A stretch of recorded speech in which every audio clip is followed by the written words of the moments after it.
Relation का comprehensive question करने जा रहे हैं।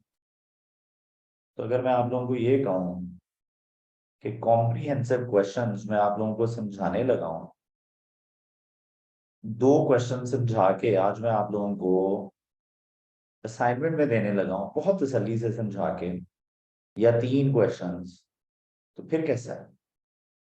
क्या आपको लगता है कि मैं कंसोलिडेटेड इनकम स्टेटमेंट पढ़ाने लगा हूँ? मुझे बताएं क्या लग रहा है, जल्दी से बताएं। आपको क्या लगता है कि आज का क्लास में मैंने क्या प्लान किया है, बताएं।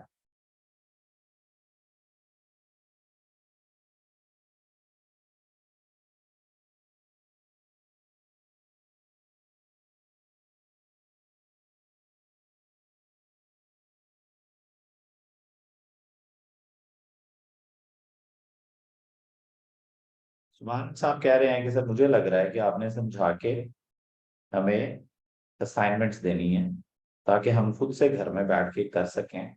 उस भाई को ये लग रहा है, बाकी लोगों को क्या लग रहा है गाइस? प्लीज बताएं क्या लग रहा है। आपको ये लग रहा है कि यही होने लगा आज आप लोगों के साथ के दो क्वेश्चन बहुत तसल्ली से? जी सर, ये मैं देने लगा हूँ आप लोगों को तसल्ली से समझा के, और फिर बाकी हम लोग देखेंगे कि हमने करना है।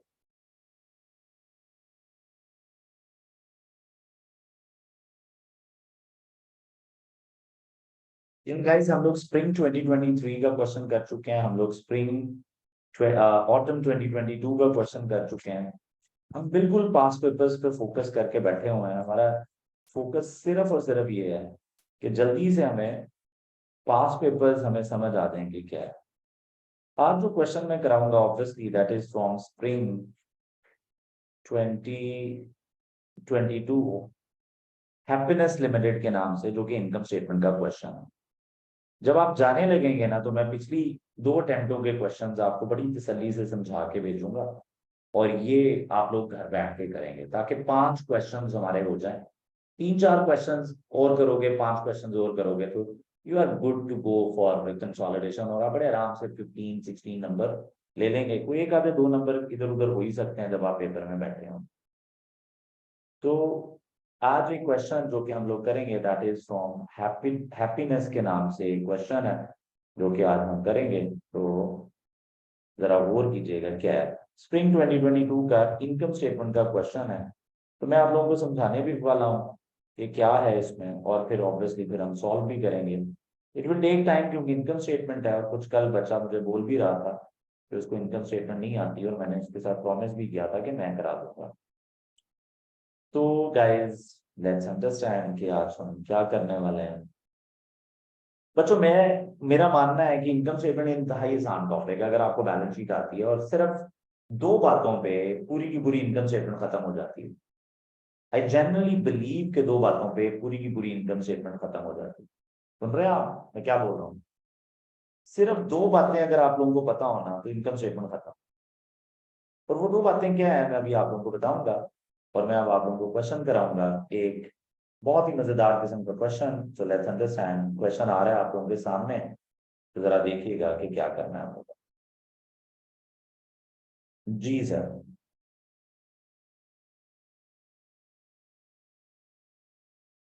स्प्रिंग 2022 गाइस, हैप्पीनेस लिमिटेड के नाम से क्वेश्चन है। प्लीज देखिएगा जरा कि हमने करना है।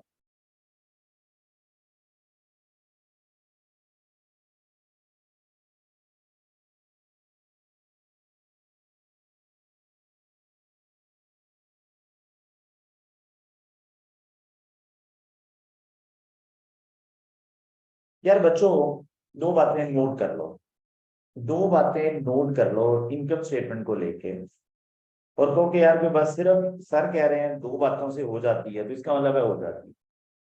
मैं सिर्फ कैफ 7 के लेवल पे बात नहीं कर रहा, मैं इवन बात कर रहा हूँ सी फैब लेवल 1 की। मतलब सी फैब 1 एडवांस रिपोर्टिंग के क्वेश्चन भी सिर्फ इन दो बातों पे खत्म हो जाते हैं। तो ये तो फिर आपकी मुन्नी सी काउंटिंग है जो कि हम लोगों ने आज करनी है। तो सर जरा गौर कीजिएगा कि हम क्या करने वाले क्या हैं। क्वेश्चन आ रहा है आप लोगों के सामने, और this is happiness limited from spring 2022।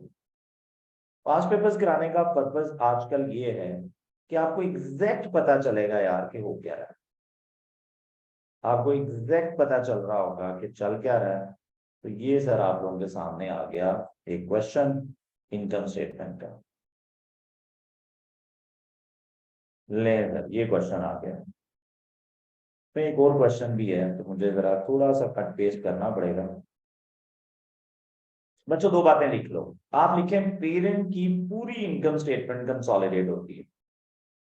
बात लिखें पेरेंट की पूरी इनकम स्टेटमेंट कंसोलिडेट होती है। दो बातों बातों पे खत्म होनी है consolidated statement of comprehensive income. दो बातों पे खत्म होनी है पूरी की पूरी कंसोलिडेटेड इनकम स्टेटमेंट। उसमें से पहली बात यह है कि पेरेंट की इनकम स्टेटमेंट पूरी की पूरी कंसोलिडेट होती है। पेरेंट की इनकम स्टेटमेंट पूरी की पूरी कंसोलिडेट होती है बच्चों। ये वो बात है जो आप लोगों को पता होनी चाहिए। तो मैं आप समराइज करके आपके सामने चीजों को लाने लगा हूँ, तो लेट मी जस्ट हैंड के वजह को करना क्या है। तो स्टार्ट करते हैं गाइस।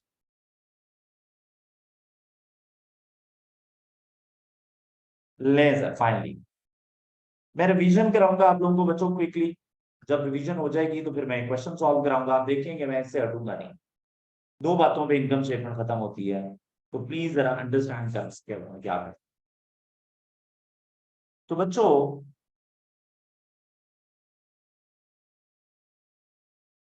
पेरेंट जो है ना, आपने रूल बना लेना है कि पेरेंट की जितनी भी इनकम स्टेटमेंट है ना, वो सारी की सारी फॉर द ईयर। देखिए इनकम स्टेटमेंट बनती है फॉर द ईयर।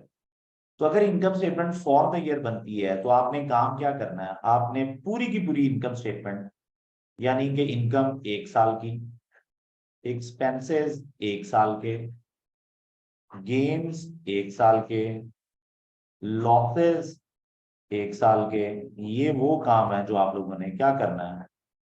पेरेंट की पूरी इनकम स्टेटमेंट आपने क्या करनी है, कंसोलिडेट कर ले। जो फॉर द ईयर है यार बच्चों, आपने वो क्या करना है, कंसोलिडेट। तो ये कंसोलिडेटेड इनकम स्टेटमेंट में ले जाएंगे, कहानी खत्म। ये आप इनकम स्टेटमेंट में ले जाएंगे कंसोलिडेटेड इनकम स्टेटमेंट। दूसरी बात मेरे बच्चों क्या है कि सब्सिडरी की इनकम स्टेटमेंट हो या सब्सिडरी की इनकम हो ऑब्वियसली, या एक्सपेंस हो, या गेन हो या लॉस हो। मैं क्या बात कर रहा हूं, गेन हो या लॉस हो, भाईजान जो भी है आपने क्या करना, क्या आप लोगों ने सारी की सारी इनकम एक्सपेंसेस को क्या करना है, गेन्स को लॉसेस को क्या करना है सर, आपने इसे दो हिस्सों में स्प्लिट कर लेना है। आपने कहना है यार इनमें से कुछ है जो प्री है, कुछ है जो प्री है, और कुछ है जो पोस्ट है। तो कुछ प्री है और कुछ क्या है मेरे बच्चों, पोस्ट है। तो सर जो प्री है उनका क्या करना है, उन्हें आप इनकम स्टेटमेंट में इग्नोर कर दें। प्री को इनकम स्टेटमेंट में इग्नोर कर देंगे। वजह, इग्नोर फॉर इनकम स्टेटमेंट। किसी के पास रीजन है why to ignore in income statement, वजह किसी के पास है।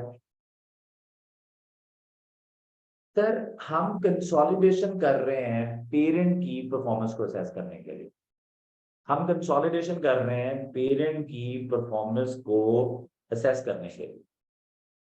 अगर मैं कंसोलिडेशन पेरेंट की परफॉर्मेंस को असेस करने के लिए कर रहा हूं, तो मैंने सब्सिडरी को जब टेक ओवर किया तो ऐसे जाके जफा डाल लिया मैंने कहा सब्सिडरी तुम मेरी।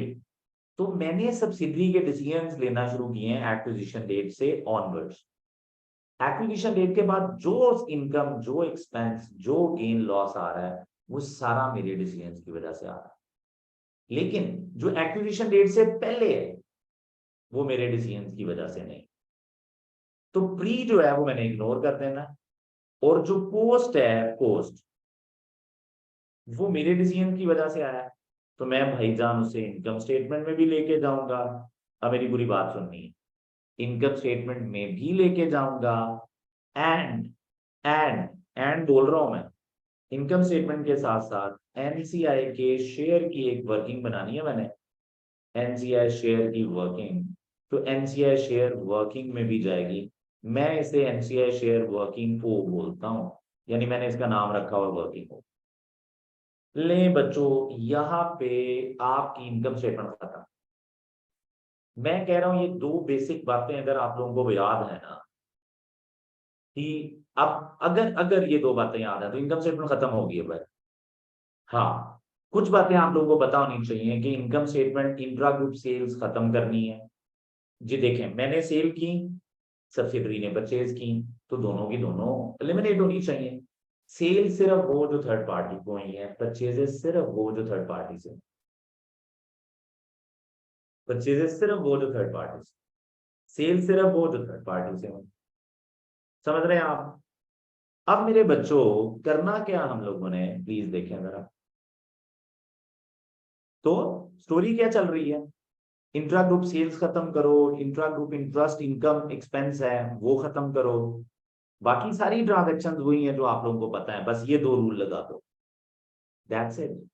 मैं अब इस इन दो प्रिंसिपल्स के ऊपर पूरी इनकम स्टेटमेंट का क्वेश्चन सॉल्व करने लगा हूं। फिर सर, पेरेंट सब्सिडरी में ये बातें पता है तो एसोसिएट में क्या पता होनी चाहिए सर?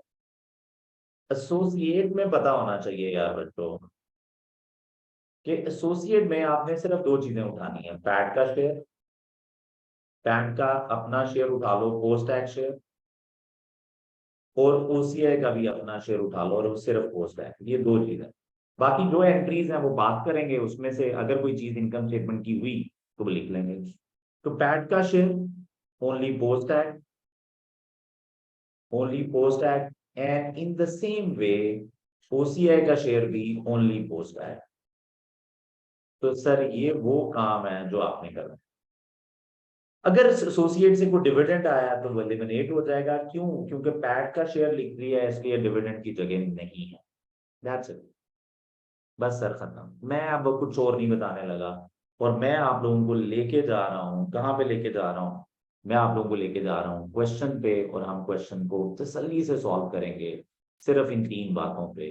तो प्लीज इन तीन बातों को अपने माइंड में स्टैब्लिश कर लें, इतनी बातों पे इनकम स्टेटमेंट खत्म होने लगी। अब जरा जाके देखते हैं कि वाकई खत्म होती है या मैं ज्यादा ज्यादा बातें कर रहा हूँ। तो लेट्स अंडरस्टैंड बच्चों कि हम करने वाले क्या हैं। तो मेरे बच्चों, हमारे पास गिवन क्या है, अगर आप गौर करें तो हमारे पास गिवन है एक इनकम स्टेटमेंट। तो लेट्स स्टार्ट जी, ऊपर क्वेश्चन पे जाके देखते हैं, रिक्वायरमेंट देख लेते हैं और समझते हैं कि करना क्या है। ये लें जी। Sir, prepare HL's consolidated statement of profit and loss and other comprehensive income for the year ended 31st December 2021. आपका बच्चों जो ईयर है वो है 31st December 2021, और आपसे मांगा जा रहा है statement of profit and loss and other comprehensive income. In other words, income statement मांगी जा रही है, उसके दो एरियाज हैं, एक का नाम है प्रॉफिट एंड लॉस और दूसरे का नाम है statement of other comprehensive income. So what we need to do, अब हम लोग क्या करने जा रहे हैं, फॉर्मेट बनाएंगे। इनकम स्टेटमेंट मांगी हुई है, 18 मार्क्स हैं, तो मैं क्या करने लगा हूं, एक मैं फॉर्मेट बनाने लगा हूं बच्चों। कैसे फॉर्मेट बनाना है सर? जैसे कल बनाया था, हमेशा फॉर्मेट से बनाओ, क्वेश्चन शुरू करो, वर्किंग ओपन करो और देखते थे करना क्या है। तो मैंने बच्चों फॉर्मेट बनाने की कोशिश शुरू की, तो मैंने देखा हैप्पीनेस लिमिटेड का नाम है कंपनी का, तो मैंने यहां से शुरू किया। मैंने कहा यार हैप्पीनेस, आज जो हमें कुछ कर दो, तो हैप्पीनेस लिमिटेड। बच्चों आप फॉर्मेट बना रहे हैं साथ साथ, तसल्ली से क्वेश्चन करना है आपने, फॉर्मेट साथ साथ बनाने हैं। हैप्पीनेस लिमिटेड, आगे मेरे बच्चों क्या कहानी है जरा सुन लें। हैप्पीनेस लिमिटेड के बाद आप लोगों ने करना क्या है, consolidated consolidated statement of comprehensive income पूरा लिखेंगे आप, बल्कि ज्यादा अच्छा वर्ड है consolidated statement of profit and loss and other comprehensive income. So Happiness Limited consolidated state P&L and other comprehensive income for the year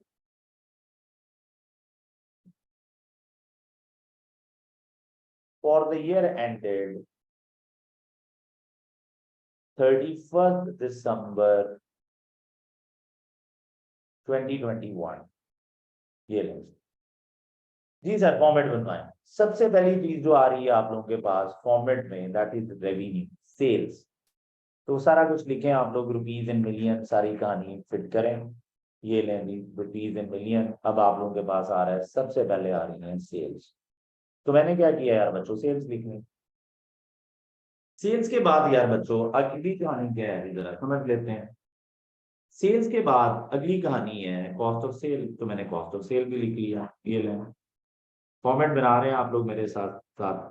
cost of cell लिख लो। फिर मेरे पास अदर ऑपरेटिंग एक्सपेंसेस हैं। कॉस्ट ऑफ सेल के बाद मुझे gross profit भी चाहिए, तो मैंने ग्रॉस प्रॉफिट की हेडिंग बना ली है। उसने नहीं बनाई हुई, चलो नहीं भी बनाई हुई, हम बना रहे हैं।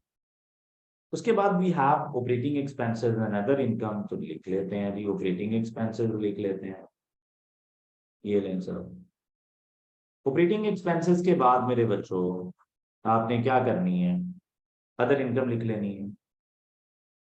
जी सर, तो ऑपरेटिंग एक्सपेंस के बाद आप लोगों के पास अदर इनकम भी आ रही।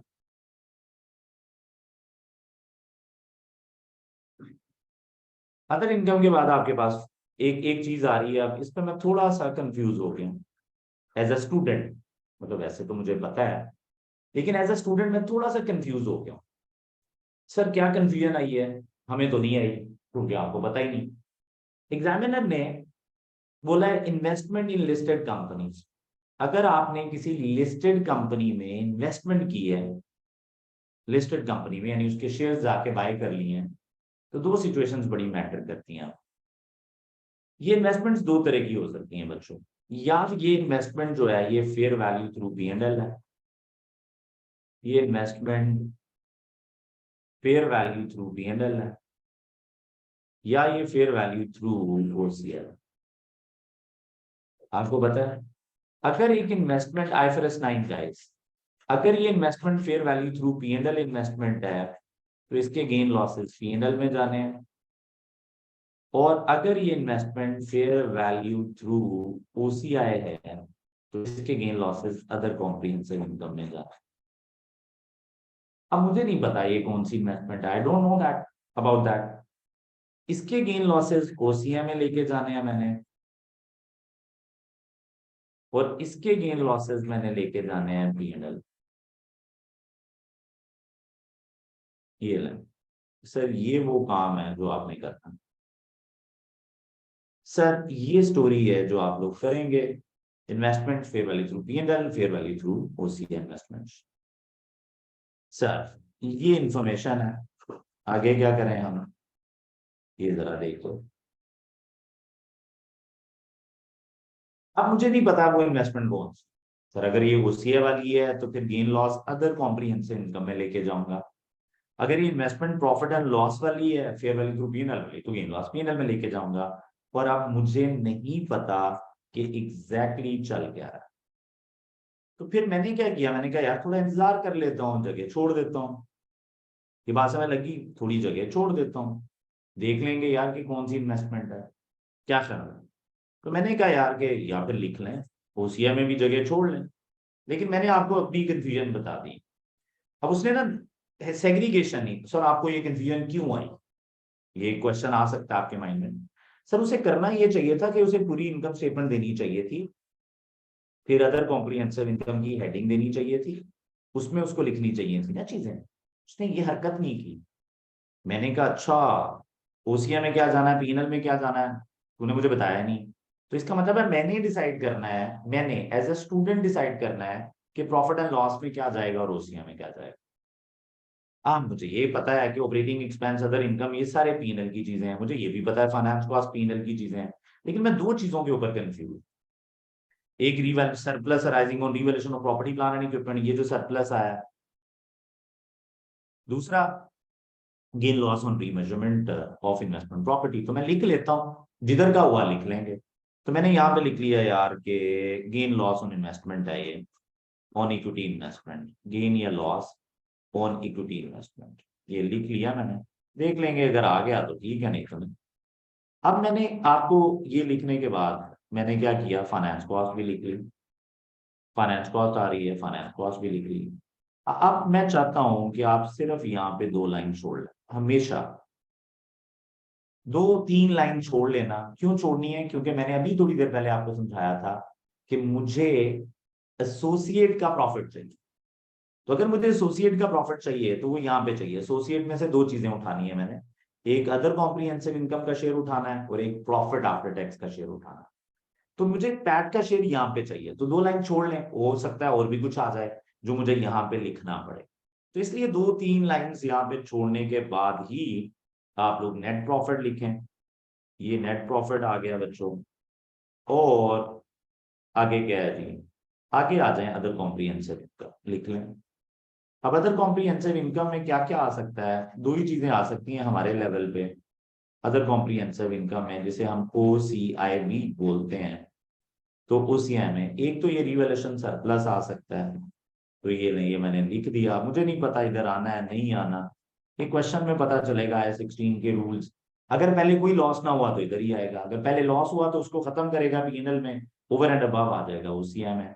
तो मुझे नहीं पता। और एक रीमेजरमेंट गेन लॉस भी आ सकता है, gain loss on equity investment, जिसे वो रीमेजरमेंट गेन लॉस बोल रहा है। तो gain loss on equity investment, तो आप भी वही नाम यूज कर लें जो उसने यूज किया है, ऑन इक्विटी इन्वेस्टमेंट।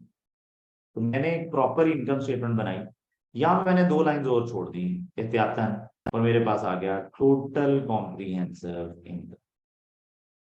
सर ये वो काम है, ये वो फॉर्मेट है जो आप लोगों ने बना लिया। This is what actually we need from you guys. अगर आप लोग यहाँ तक फॉर्मेट बना चुके हैं तो जरा जल्दी से ओके लिखें, ताकि हम लोग आगे शुरू करें कि हम लोगों ने करना क्या है। डन है? प्लीज बताएं। ओ, अब सर अगर इतनी बात समय लग गई है तो यहाँ पे इनकम स्टेटमेंट खत्म नहीं हुई।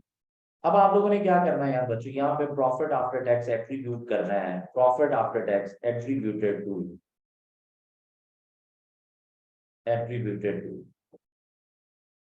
पेरेंट ऑनर्स ऑफ पेरेंट, जो पेरेंट के ऑनर यानी जो पेरेंट का हिस्सा है, पेरेंट के ऑनर्स को क्या जाएगा यानी पेरेंट को क्या जाएगा, और साथ में एनसीआई को कितना जाएगा। और मैंने कहा मैं एक वर्किंग ओपन कर लेता होता हूँ एनसीआई के लिए, दैट इज वर्किंग फॉर।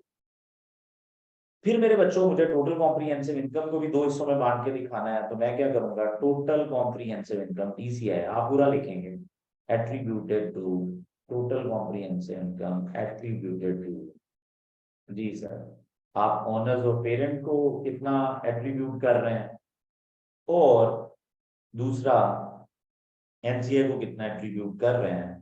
तो ये आप लोगों ने काम करना है, और ये हो गया काम। सर ये वो काम है जो आप लोगों ने करना। फॉर्मेट बना लिया है, अब हम क्वेश्चन को शुरू करेंगे बहुत तसल्ली से। यहां तक कोई टेंशन है तो पूछ लें। एक भाई है, मुझे कह रहे हैं कि आवाज क्लियर नहीं आ रही, तो प्लीज बताएं बाकी लोगों को आवाज क्लियर आ रही है?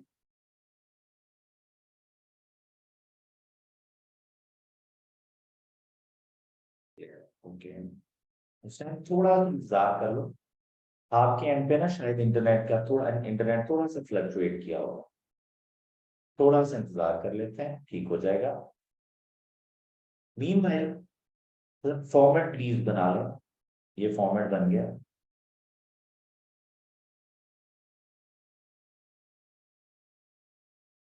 और एक काम और कर लें, यहाँ पे वर्किंग ओ बना लें। इस वर्किंग ओ में मेरे बच्चों, यानी वर्किंग ओ मतलब एनसीआई का share, working O is NCI share of,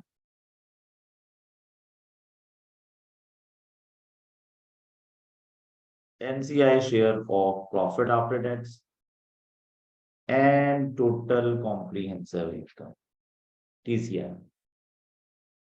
इसमें सिर्फ सब्सिडरी पोस्ट की चीजें आनी है, ओनली सब्सिडरी पोस्ट। ये अभी थोड़ी देर पहले भी मैं बता रहा था, जो सब्सिडरी पोस्ट एक्ट की चीजें हैं वो सारी की सारी आपने यहाँ पे लेके आनी है, ओनली सब्सिडरी पोस्ट।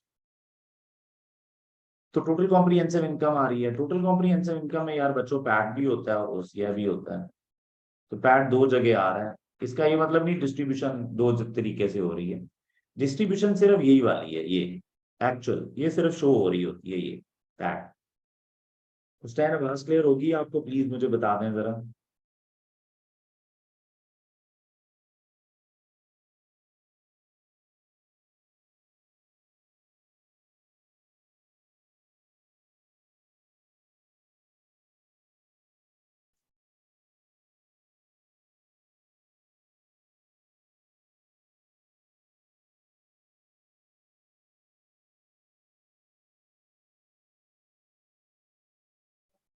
जी बच्चों स्टार्ट करें, प्लीज बताएं।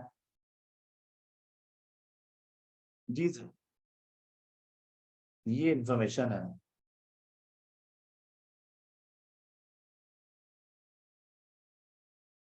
ओके बच्चों, अगर आप गौर करें ना तो पिछली 2 अटेम्प्ट्स बैलेंस शीट आई और 3 अटेम्प्ट्स यानी 2 अटेम्प्ट्स पहले बैलेंस इनकम स्टेटमेंट आई। इस कॉन्टेक्स्ट में इनकम स्टेटमेंट इंपॉर्टेंट हो रही है, यानी कि स्प्रिंग 2022 में इनकम स्टेटमेंट पूछी, स्प्रिंग ऑटम 2022 में बैलेंस शीट पूछी, स्प्रिंग 2023 में भी बैलेंस शीट पूछी। मैं अंडरमाइन नहीं कर रहा, बैलेंस शीट ज्यादा पूछी जाती है, बट इनकम स्टेटमेंट के भी इक्वली चांसेस, तो इग्नोर नहीं करना।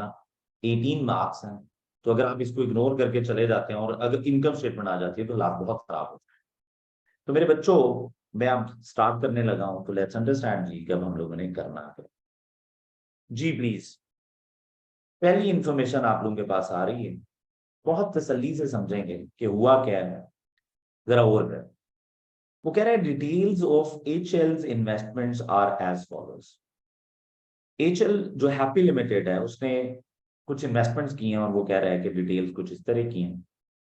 1 जुलाई 2020, जैसे ही मुझे पता चला कि 1 जुलाई 2020 को एक्वायर किया है, 75% एक्वायर किया है एसएल को, तो मैंने फौरन देखा कि यार कितना टाइम हो गया एक्वायर किया हुए। आपको पता है मेरी आदत है, जब भी मुझे पता चलता है कब एक्वायर किया है तो मैं फौरन जाता हूं और मैं देखता हूँ ईयर एंड क्या है मेरा, तो ईयर एंड है मेरा दिसंबर 2021। तो मेरे बच्चों, जुलाई 20 में खरीदने का मतलब है कि 6 माह 20 के गुजरे और पूरा 1 साल ये वाला गुजर गया, तो 1.5 ईयर अगो हमने खरीदी है। तो एसएल को एचएल ने एक्वायर किया है, तो मैं यहाँ पे ग्रुप स्ट्रक्चर बना रहा हूँ। मैं एचएल ने एक्वायर किया है 75% और एनसीए जो है वो 25% है सब्सिडरी में, और ये बात है 1.5 ईयर्स अगो। लेकिन मुझे बताएं, इनकम स्टेटमेंट का क्वेश्चन है, income statement for the year होती है या पूरे साल के लिए होती है? प्लीज बताएं, income statement for the year होती है या पूरे साल के लिए? बताएं। तो आंसर है सर, इनकम स्टेटमेंट तो फॉर द ईयर होती है, income statement for the year होती है, ऐसे ही। तो इसका मतलब ये है मेरे बच्चों कि अगर income statement for the year होती है तो मुझे फॉर द ईयर ही इसे ट्रीट करना चाहिए। मैं 1.5 ईयर्स की एडजस्टमेंट नहीं करूंगा, मैं पूरे साल की एडजस्टमेंट्स करूंगा। तो ये इनकम स्टेटमेंट पूरे साल के लिए एडजस्ट होगी और पूरे साल के एडजस्टमेंट्स के साथ एडजस्ट होगी। आगे मेरे बच्चों, share capital 10 each of investee 1500 था। शेयर कैपिटल कितना था? 1500। मैंने आपको बताया हुआ है कि फॉरेन शेयर्स निकाल लिया करो। तो मेरे बच्चों, शेयर कैपिटल अगर 1500 था और पार वैल्यू 110 है, तो आपके पास नंबर ऑफ शेयर्स कितने आ गए? 1500 डिवाइडेड बाय 10, तो आपके पास नंबर ऑफ शेयर्स आ गए हैं 150। तो अगर आप लोगों के पास नंबर ऑफ शेयर्स 150 है, तो मेरे बच्चों 150 नंबर ऑफ शेयर्स में से 70% आपने एक्वायर किए हैं, 75%। तो कोई बताएगा प्लीज कितने परसेंट बनता है ये? तो बताएगा कितने परसेंट बनता है?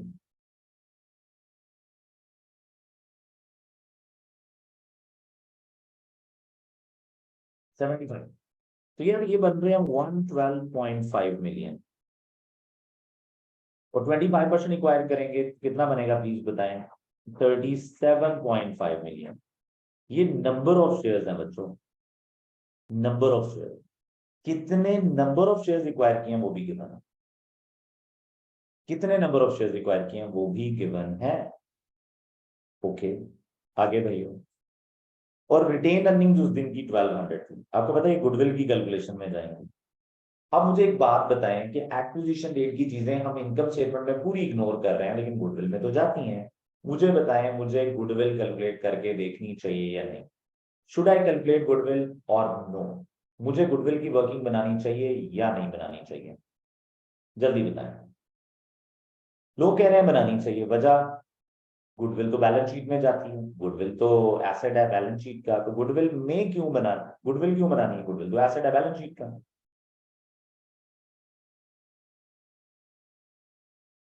बहुत अच्छी डिस्कशन की है कि बार्गेन परचेज गेन आ सकता है सर, वेरी गुड।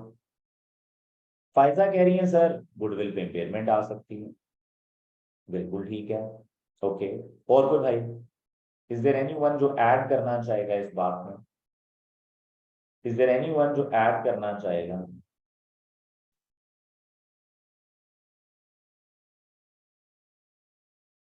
गुड। जितने भी लोग बार्गेन परचेज गेन वाले हैं उनकी बात गलत है। कोई बताएगा गलत क्यों है? वैसे बिल्कुल ठीक पॉइंट है, गुडविल कैलकुलेट करके देखनी चाहिए, अगर बार्गेन परचेज गेन आ जाए तो वो इनकम स्टेटमेंट में आता है। बट इस क्वेश्चन में ये बात गलत है। इज देयर एनीवन जो बता सकता है क्यों? मुझे रीजन चाहिए। पता है तुम लोगों को एग्जैक्टली सुल्तान, जो बार्गेन परचेज गेन आता है बच्चों, वो पहले साल में आता है, वेरी फर्स्ट ईयर में आता है। तो अगर तो मैंने इसी साल एक्वायर की होती कंपनी तो मुझे गुडविल इसलिए चाहिए थी, मैं चेक कर लेता गुडविल है या नहीं है, ताकि मतलब मैं चेक करता गुडविल है या नहीं है, क्योंकि मुझे बार्गेन परचेज गेन देखना होता है। तो बच्चों, गुडविल की कैलकुलेशन में अगर गुडविल आ जाए तो वो बैलेंस शीट में जाती है, बार्गेन परचेज गेन आ जाए तो वो इनकम बनता है पीएनएल में in the year of acquisition. जो ईयर ऑफ एक्विजिशन है उसमें पीएनएल में जाती है। तो ये ईयर ऑफ एक्विजिशन नहीं है, पिछला साल था ईयर ऑफ एक्विजिशन। तो अगर बार्गेन परचेज गेन आ भी जाए तो लिखना लेना गलती हो जाएगी, क्योंकि वो पिछले साल लिखा जा चुका होगा। क्या ये बात समझ आइए आप लोगों को?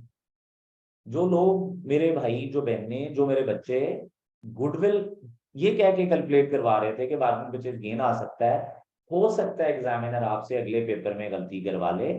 1.5 ईयर्स पहले खरीदी होगी कंपनी, बार्गेन परचेज गेन आएगा, आप कहेंगे इनकम स्टेटमेंट में लिख दें, हालांकि नहीं जानी, in the year of acquisition PNL में जाना है। ये मुझे समझ आ गई। इसका मतलब है गुडविल की कैलकुलेशन आपको सिर्फ इसलिए चाहिए कि हो सकता है वो आपको के 10% ऑफ गुडविल लॉस है, 20% ऑफ गुडविल लॉस है। अब मुझे जब गुडविल नहीं पता होगी तो मुझे उसका 10% नहीं पता चलेगा। तो अगर गुडविल का परसेंटेज गिवन है इम्पेयरमेंट लॉस, तो फिर मुझे गुडविल की जरूरत है, अदरवाइज मुझे गुडविल की जरूरत नहीं है। मैं देख लेता हूँ आगे चल के, एनी काम का क्या पंगे में पड़ना, देख लेते हैं जाके। तो जी सर, देखें तो जरा कहीं पे, अभी तक मुझे एडजस्टमेंट नजर नहीं आ रही, लेकिन फाइनली मुझे एक एडजस्टमेंट नजर आ गई है। ये देखो 7th एडजस्टमेंट, और इस 7th एडजस्टमेंट में क्या है प्लीज जरा देख लें क्या लिखा हो।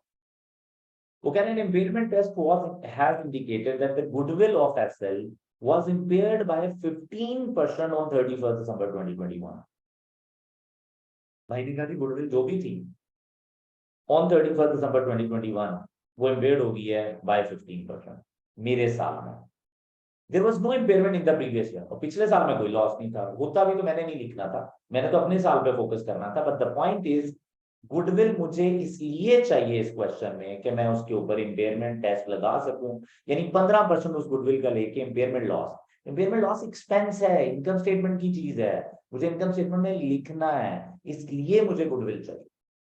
क्या इतनी बात समझ लगी कि मुझे गुडविल क्यों चाहिए? प्लीज बताएं।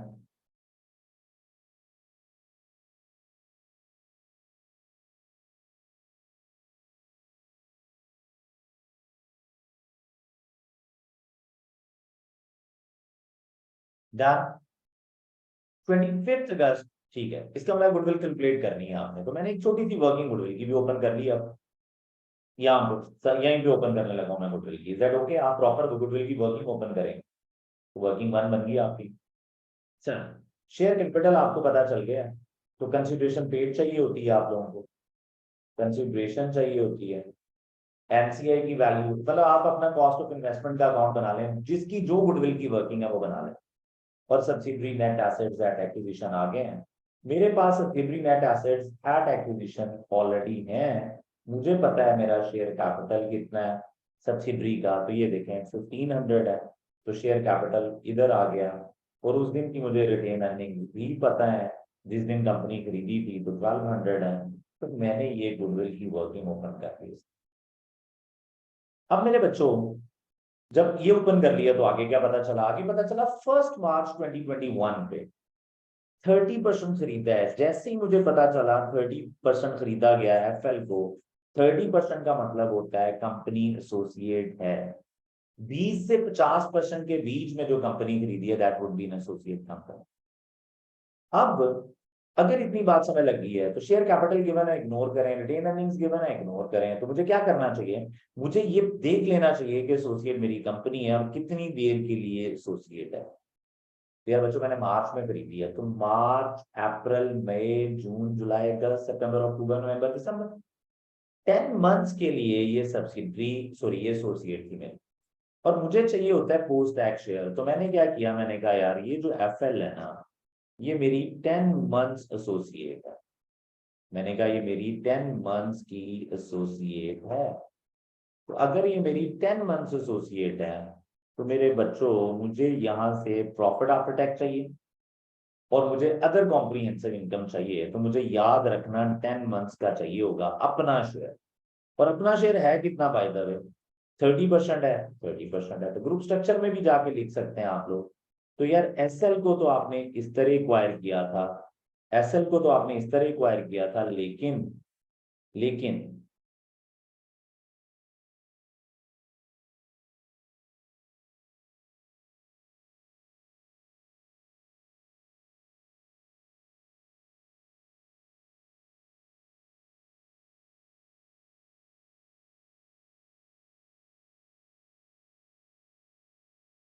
जी बिल्कुल। अच्छा, आगे क्या करना है आप लोगों ने? तो सर मुझे बताएं जरा कि कितना एक्वायर किया है हम लोगों ने एफएल को। तो एफएल इज माय एसोसिएट, उसमें एचएल ने उसको 30% एक्वायर किया। और एमसीए का कॉन्सेप्ट एसोसिएट में नहीं होता। एसोसिएट में सिर्फ आपने अपनी होल्डिंग का ख्याल रखना है, बाकी सारे इररेलेवेंट है। पेरेंट सब्सिडरी में पेरेंट एमसीआई होता है, पेरेंट ने सब्सिडरी को एक्वायर किया, कंट्रोलिंग है, जो बाकी बच के नॉन कंट्रोलिंग इंटरेस्ट है। तो ये वो काम है जो आप लोगों ने करना। अब मेरे बच्चों मुझे क्या करना चाहिए, दिस इज द क्वेश्चन आप लोगों के सामने है। अब हम लोग करने जा रहे हैं जी क्वेश्चन। जी मेरे बच्चों यहाँ तक हम लोग साथ हैं। मुझे तो अभी तक सिर्फ ये पता चला है कि 10 मंथ सब्सिडरी है, मैंने गुडविल की वर्किंग ओपन की है, और 10 मंथ एसोसिएट है, दैट्स इट। और मैं अब जा रहा हूँ सेकेंड एडजस्टमेंट पे, और अब हम यहाँ पे स्टार्ट करने लगे हैं कि हो क्या है। स्टार्ट करें? ओके लिखें यार, यहाँ तक साथ हैं तो ओके लिखें। एंड आई जस्ट वांट कि आप इस एडजस्टमेंट को एक दफा रीड भी कर लें।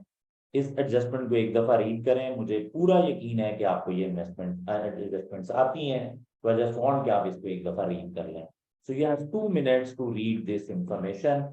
टू 2 मिनट्स, सिर्फ 2 मिनट में आपने पढ़ के अंदाजा लगाना है कि क्या करना है। फिर हम स्टार्ट कर रहे हैं। आई एम वेटिंग जल्दी से।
ओके यार बच्चों, देखिए जरा के क्या करना है आप लोगों ने।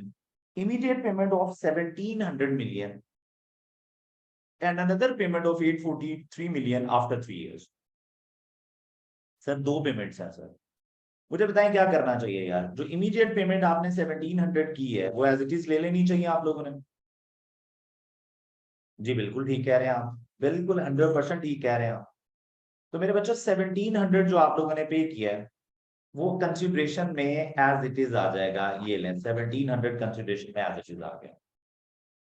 मुझे बताएं जो कंसिडरेशन आप लोगों ने पे करनी है कब, 843 आफ्टर 3 इयर्स, इसकी हम लोगों ने प्रेजेंट वैल्यू लेनी है, ये बात आपको पता है ना। अच्छा, गुडविल के लिए प्रेजेंट वैल्यू लेगी, लेकिन उसके बाद उसकी अनवाइंडिंग भी करनी है, उसके बाद उसके ऊपर इंटरेस्ट भी रिकॉर्ड करना है। और हम इनकम स्टेटमेंट बना रहे हैं, कोई भी एक्सपेंस इनकम, पेरेंट का एक्सपेंस हुआ, इनकम हुई तो इनकम स्टेटमेंट में जानी है। ये देख, ये बड़ा मजेदार काम होने लगा है। पेरेंट की इनकम स्टेटमेंट में पेरेंट का इनकम है, एक्सपेंस है, गेन है, लॉस है, वो कंसोलिडेटेड इनकम स्टेटमेंट में जाना है, वो कंसोलिडेटेड इनकम स्टेटमेंट में जाना है। लेकिन सब्सिडरी की इनकम स्टेटमेंट में अगर प्री का हुआ तो इग्नोर हो जाएगा, पोस्ट का हुआ तो इनकम स्टेटमेंट और एनसीए शेयर में जाएगा। इस बात पे मैंने इनकम स्टेटमेंट खत्म की है। तो आप मुझे बताएं मुझे करना क्या चाहिए। तो आंसर है सर कि देखें सर, इन्वेस्टमेंट लिख ली, डेबिट इन्वेस्टमेंट क्रेडिट कैश हो गया, लेकिन प्रेजेंट वैल्यू करनी है आप लोगों ने, तो करें। 843 843 क्या बात हो रही है जी, 843 कहानी क्या हो रही है जी, जरा जल्दी से बताएं। 843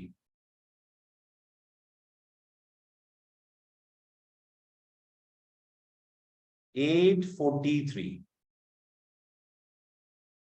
तो क्या इंफॉर्मेशन है यार बच्चों। 843 की प्रेजेंट वैल्यू को बताएगा बच्चों, प्रेजेंट वैल्यू कितनी आ रही है आफ्टर 3 इयर्स। उसने मुझे डिस्काउंट रेट गिवन दिया हुआ है, बिल्कुल क्वेश्चन के एंड पे होता है 12%, where appropriate, where we need to use 12%। तो यार बच्चों 12% पे आपने 1.12 रेज टू पावर -3 कर दिया है। और बच्चे मुझे कह रहे हैं सर ये 600 आ रहा है। इसकी डबल एंट्री होती है मेरे बच्चों, इन्वेस्टमेंट टू लायबिलिटी। अब ये इन्वेस्टमेंट की डेबिट जो मैं कर रहा हूँ, investment in subsidiary, cost of investment, ये गुडविल में चला जाएगा। क्रेडिट मैंने डेफर्ड लायबिलिटी करनी है, ये डेफर्ड लायबिलिटी बैलेंस शीट में चली जाएगी, और वो हम बना नहीं रहे। अगर तो मैं बना रहा होता तो मैं डेफिनेटली लिखता। तो इसका मतलब ये है मेरे बच्चों कि मुझे 600 में सिर्फ ये डेबिट वाली एंट्री चाहिए, लेकिन मुझे इंटरेस्ट चाहिए। अब आप मुझे बता सकते हैं कि इंटरेस्ट मुझे कितनी देर का चाहिए। वेरी इंपॉर्टेंट पॉइंट, अगर आपने एग्जामिनर को थोड़ी देर के लिए भी छोड़ा ना कि चल जो दिल करता है कर ले, सर उसने आपको लूट छूट लेना है। सर आपको चाहिए पूरे साल का, लेकिन आपको टाइम हो गया है 1.5 ईयर्स। सर 1.5 ईयर्स हो चुके हैं। तो यार बच्चों इस लायबिलिटी पे पहले आपने 6 माह का इंटरेस्ट पिछले साल में ऑलरेडी चार्ज कर दिया होगा। आप पिछले 6 माह, पहले 6 माह गुजर चुके हैं पिछले साल, इस साल पूरा साल है आपके पास। सर थोड़ा समझाते हैं सर, क्या हो रहा है सर हमारे साथ। सर ये देखें, आपका ईयर एंड है यार बच्चों 31 दिसंबर 2021, साल का स्टार्ट है 1 जनवरी 2021। आप इस साल की इनकम स्टेटमेंट बना रहे हैं, और ये एक्विजिशन डेट थी यहाँ पे, एक्विजिशन डेट थी यहाँ पे, एक्विजिशन डेट थी यहाँ पे। कहां पे थी एक्विजिशन डेट, जरा देख सकते हैं आप लोग। जी सर, कहां पे।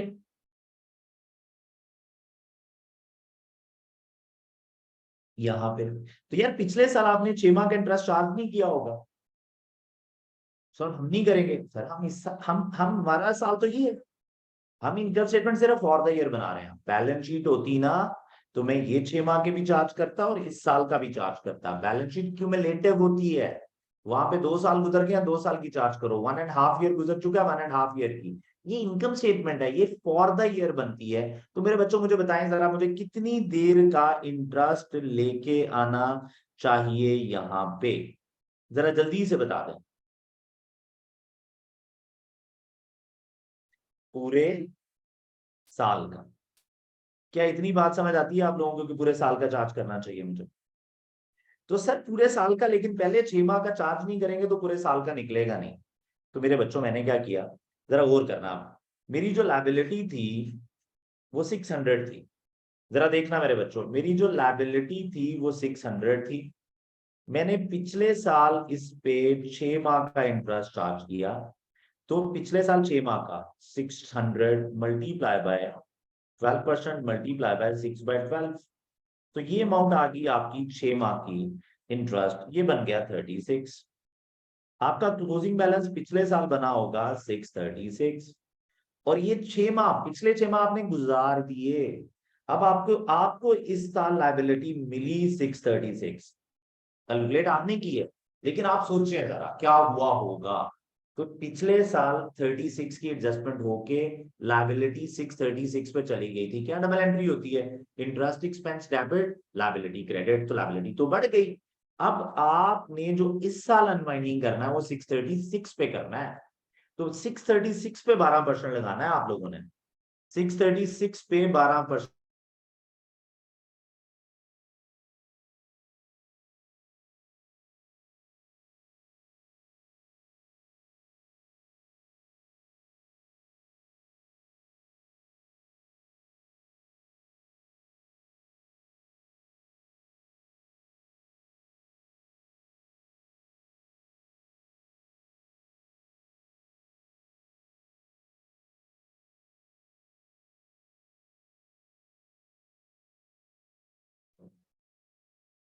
तो यार बच्चों बताओ कितना इंटरेस्ट आ रहा है, प्लीज बताएं। 76.32 आ रहा है बच्चों, 76.32। क्या मेरे बच्चों को ये बात समझ लगी या नहीं, जरा जल्दी से बताएं। 76.3 कर लें, वो भी 1 डेसिमल पॉइंट तक चल रहा है, हम भी चल लेंगे। बेहतर यही होता है 2 डेसिमल पॉइंट तक चले, लेकिन वो 1 डेसिमल तक चल रहा है। तो सर मुझे बताएं जरा, ये इंटरेस्ट है जो आपके इस साल में रिकॉर्ड होना है। तो आप देख रहे हैं जरा कि एग्जामिनर ने पंगा लिया आपके साथ।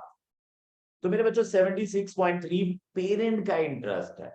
पेरेंट ने ये डेफर्ड कंसिडरेशन पे करनी है, तो आप ये 76.3 उठाएं और जाके चुप करके इनकम स्टेटमेंट में लिख दें, क्योंकि आप पेरेंट का हर एक्सपेंस इनकम स्टेटमेंट में एज इट इज लिखेंगे, लेकिन for the year, for the year. तो मेरे बच्चों जरा जल्दी से बताएं कितना एक्सपेंस आ गया।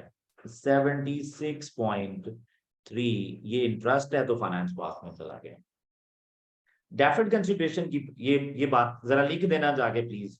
और गुडविल की कैलकुलेशन मैं कर रहा हूं, तो गुडविल की कैलकुलेशन में ये अमाउंट चली जाएगी एक्विजिशन रेट की 600। तो मेरी जो कंसिडरेशन है वो 600 की यहां पे आ गई। ये वो काम है जो हम लोगों ने करना था। ये वो काम था यार बच्चों जो आप लोगों ने करना था।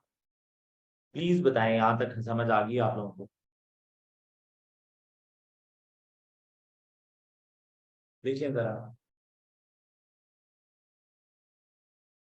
गुड। अब देखते हैं आगे। कोई टेंशन है किसी को? स्नैप, हमजा, दुआ? जी सर।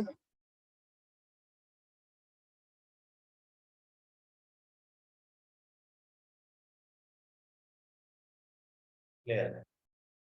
अब आ जाओ यार बच्चों, बाकी लोग भी सारे क्लियर हैं। अब आ जाए यार बच्चों नेक्स्ट, बड़ी तसल्ली से। आगे क्या कह रहा है सर? सर कह रहे हैं an amount of 500 million payable on 1st May 2021. Sir, that was contingent on the post acquisition performance of SL.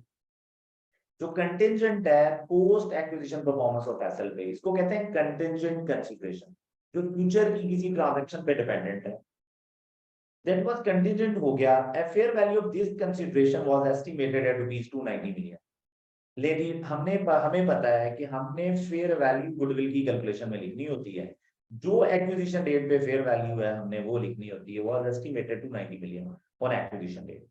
तो यार बच्चों मैंने क्या किया, 290 लिख ली फेयर वैल्यू। मुझे गुडविल कैलकुलेट करनी है, तो मैंने क्या किया, गुडविल कैलकुलेट करने के लिए मैंने ये 290 की ये वाली कंसीडरेशन भी लिख ली। ये आपकी टोटल कंसिडरेशन आएगी। लेकिन मुझे पता है बाद की मूवमेंट का गुडविल से कोई ताल्लुक नहीं है, जो बाद की मूवमेंट है वो मेरा क्या है, बाद की मूवमेंट क्या है, यस यू आर राइट, बाद की मूवमेंट मेरा गेन या लॉस है, एक्सपेंस या इनकम है, एक्विजिशन डेट की अमाउंट गुडविल की कैलकुलेशन में, बाद में वैल्यू चेंज होगी है, डिपेंडेंट है फ्यूचर पे, टारगेट्स पे डिपेंडेंट है, तो बाद में मूवमेंट मूव कर रही है, कभी ज्यादा कभी कम हो रही है, तो ज्यादा होगी कम होगी, मैं कहूंगा गुडविल में नहीं जानी, इनकम एक्सपेंस बनाना पेरेंट, तो पेरेंट ने कहा मैं तो इनकम स्टेटमेंट पढ़ रहा हूँ, तो इनकम स्टेटमेंट में फिर एक्सपेंस ले जाना, लेकिन फॉर द ईयर जी, फायदा ही बात समझाते हैं आपको।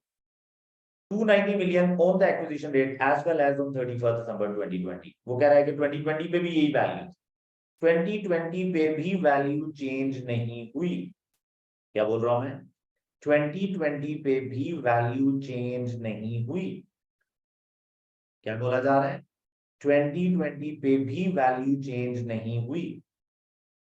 ओके सर, हम तो बना रहे हैं 2021, हमारा ईयर एंड तो सर 2021, तो आप जरा देखते हैं जरा कि हुआ क्या है, और ये एक इम्पोर्टेंट बात आने लगी है, जरा देखें। However, due to improvement in business conditions, due to improvement in business conditions in 2021, the target was achieved and full amount was paid। Sir 2021 में पूरी अमाउंट आपको पे करनी पड़ गई। एचएल हैज, सर मुझे बताया लायबिलिटी कितने पे पहुंच गया, जो 290 रिकॉर्डेड था, डन है, 290 जो रिकॉर्डेड था वो 290 मिलियन रिकॉर्ड किया था, लेकिन जब पे करने की का टाइम आया तो पूरा का पूरा 500 पे करना पड़ गया। तो प्लीज ये बात देखें, बात को समझें, मुझे बताएं क्या होना चाहिए।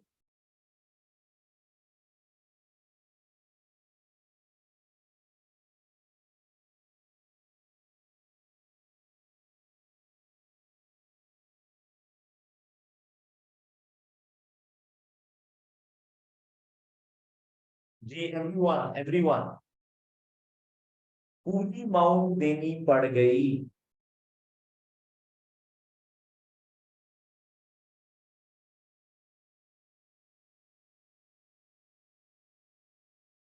की बात है, तो जी मेरे बच्चों, ओके, मैं समझा रहा हूं अपने बच्चे को, टेंशन नहीं लेनी, जरा सब्र करना है, मैं इसको उठा के लेके जाता हूँ जरा थोड़ा सा बाहर, और इसकी मैं आप लोगों को डबल एंट्री समझाता हूँ।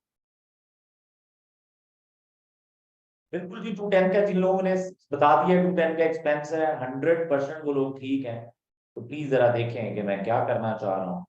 ये ले, मैं इसको जरा सेपरेट कर रहा हूँ और देखिएगा जरा। ये ले सर, मैं इसको जरा साइड पे करके लाया हूँ, मैंने कहा यार जरा तेरा स्पेशल ट्रीटमेंट करते हैं, तूने जो लोगों को तंग किया हुआ। जी मेरे बच्चों, जरा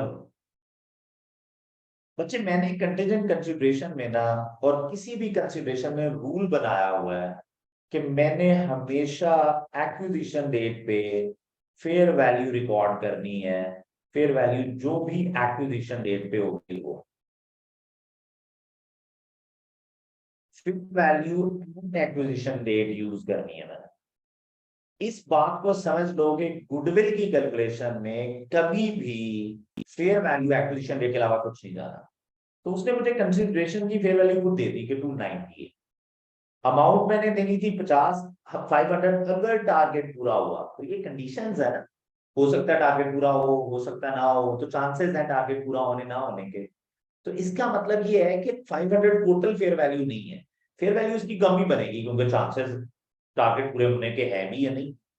तो वो फेयर वैल्यू जो दे रहा है ना, मैंने उसकी डबल एंट्री बनाई, मैंने कहा यार डेबिट करना है मैंने इन्वेस्टमेंट इन सब्सिडरी, मैं इसे इन्वेस्टमेंट इन सब्सिडरी कहता हूँ, लोग इसे कॉस्ट ऑफ इन्वेस्टमेंट भी कहते हैं, मैं भी कहता हूँ, तो ये अमाउंट आ गई।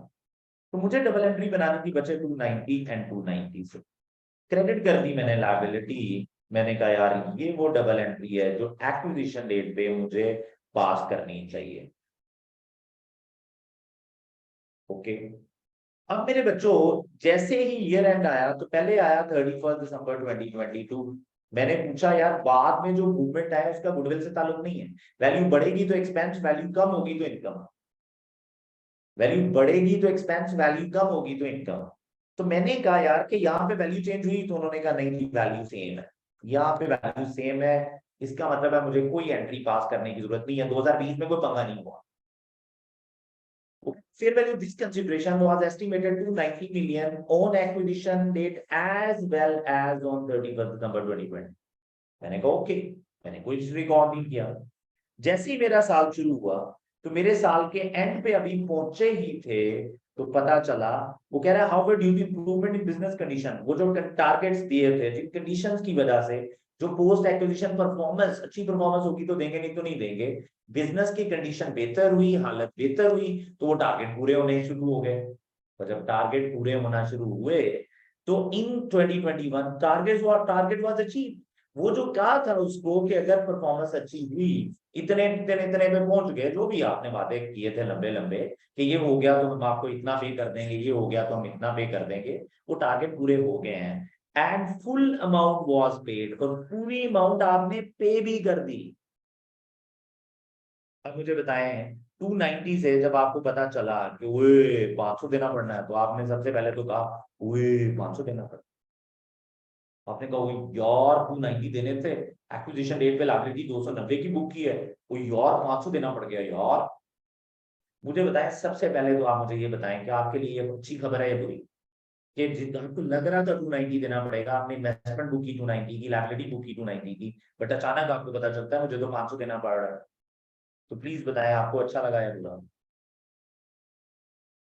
बुरी खबर है।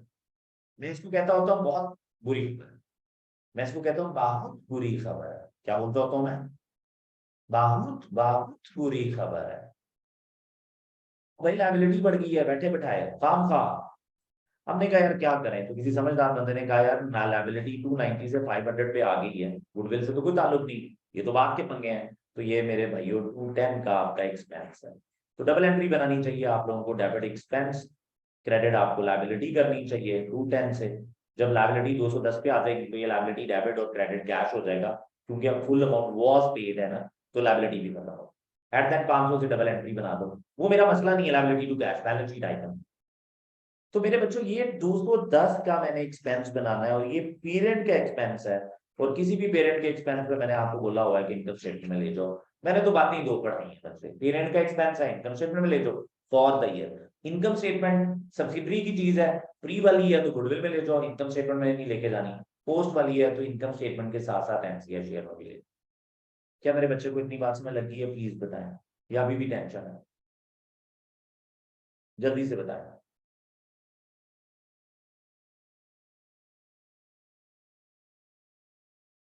तो जल्दी से बताएं। तो मैंने क्या किया यार बच्चों, मैंने जाके लिख लिया। तो मैंने क्या किया, मैं इनकम स्टेटमेंट में गया, पेरेंट का एक्सपेंस लेके, पेरेंट का एक्सपेंस है इनकम स्टेटमेंट में लेके जाए और लिख दें, कहीं पे भी लिख दें।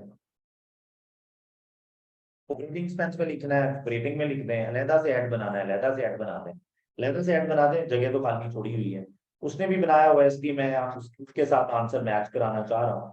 आप ऑपरेटिंग में भी लिख देते तो ठीक है, लेकिन बेहतर ये है कि ऑपरेशनल एक्सपेंस है नहीं है, तो 1 to 10 का आपने ये एक्सपेंस इधर रिकॉर्ड कर दिया अदर एक्सपेंस के नाम से।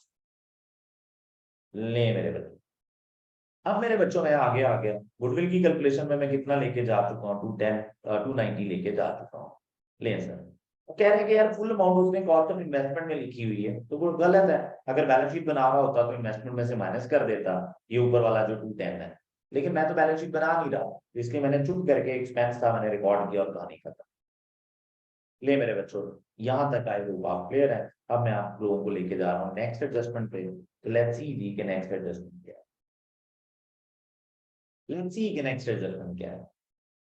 अब मेरे बच्चों, at the date of acquisition of SL, SL की एक्विजिशन डेट पे, एक्विजिशन डेट की चीजें हैं गुडविल में जाएंगी, एक्विजिशन डेट की चीजें इनकम स्टेटमेंट में नहीं जाएंगी, याद रखना। और याद रखना 1.5 years हो चुके हैं, ऊपर वाला सारा पंगा। At the date of acquisition of SL, carrying value of its net assets were equal to fair values except the following। वो कह रहा है कि इनके अलावा बाकी सब इक्वल था, यानी fair value adjustments करें। An in-process development project for a software had a fair value of 180 million. The cost of 140 million incurred before acquisition by SL on development had been expensed out in SL books since the project did not meet the criteria for capitalization. After acquisition बाद में देखते हैं, लेकिन पहले यहाँ तक साथ चलें जरा। यार सर, जो in process research and development होते हैं ना प्रोजेक्ट, अगर आपके पास इनकी फेयर वैल्यू है तो आपने इन्हें भी रिकॉर्ड कर लेना होता है। वो सब्सिडरी की बुक्स में क्राइटेरिया पूरा कर रहे थे या नहीं कर रहे थे, हमने इन्हें रिकॉर्ड कर लेना होता है। So intangible assets of subsidiary whether recognised और नॉट इन सब्सिडरी बुक्स, वो सब्सिडरी की बुक्स में लिखे हुए हैं या नहीं है, हमने उन्हें रिकॉग्नाइज कर लेना, हमने उन्हें रिकॉग्नाइज कर लेना है, हमने उन्हें रिकॉग्नाइज कर लेना। फॉर सॉफ्ट ओके, तो 180 मिलियन फेयर वैल्यू है, किस वैल्यू पे रिकॉर्ड करना है 180 पे? वो कह रहा है मैंने जो पैसे खर्च किए थे मैंने पीएनएल में चार्ज कर दिए, भाई वो कर दे।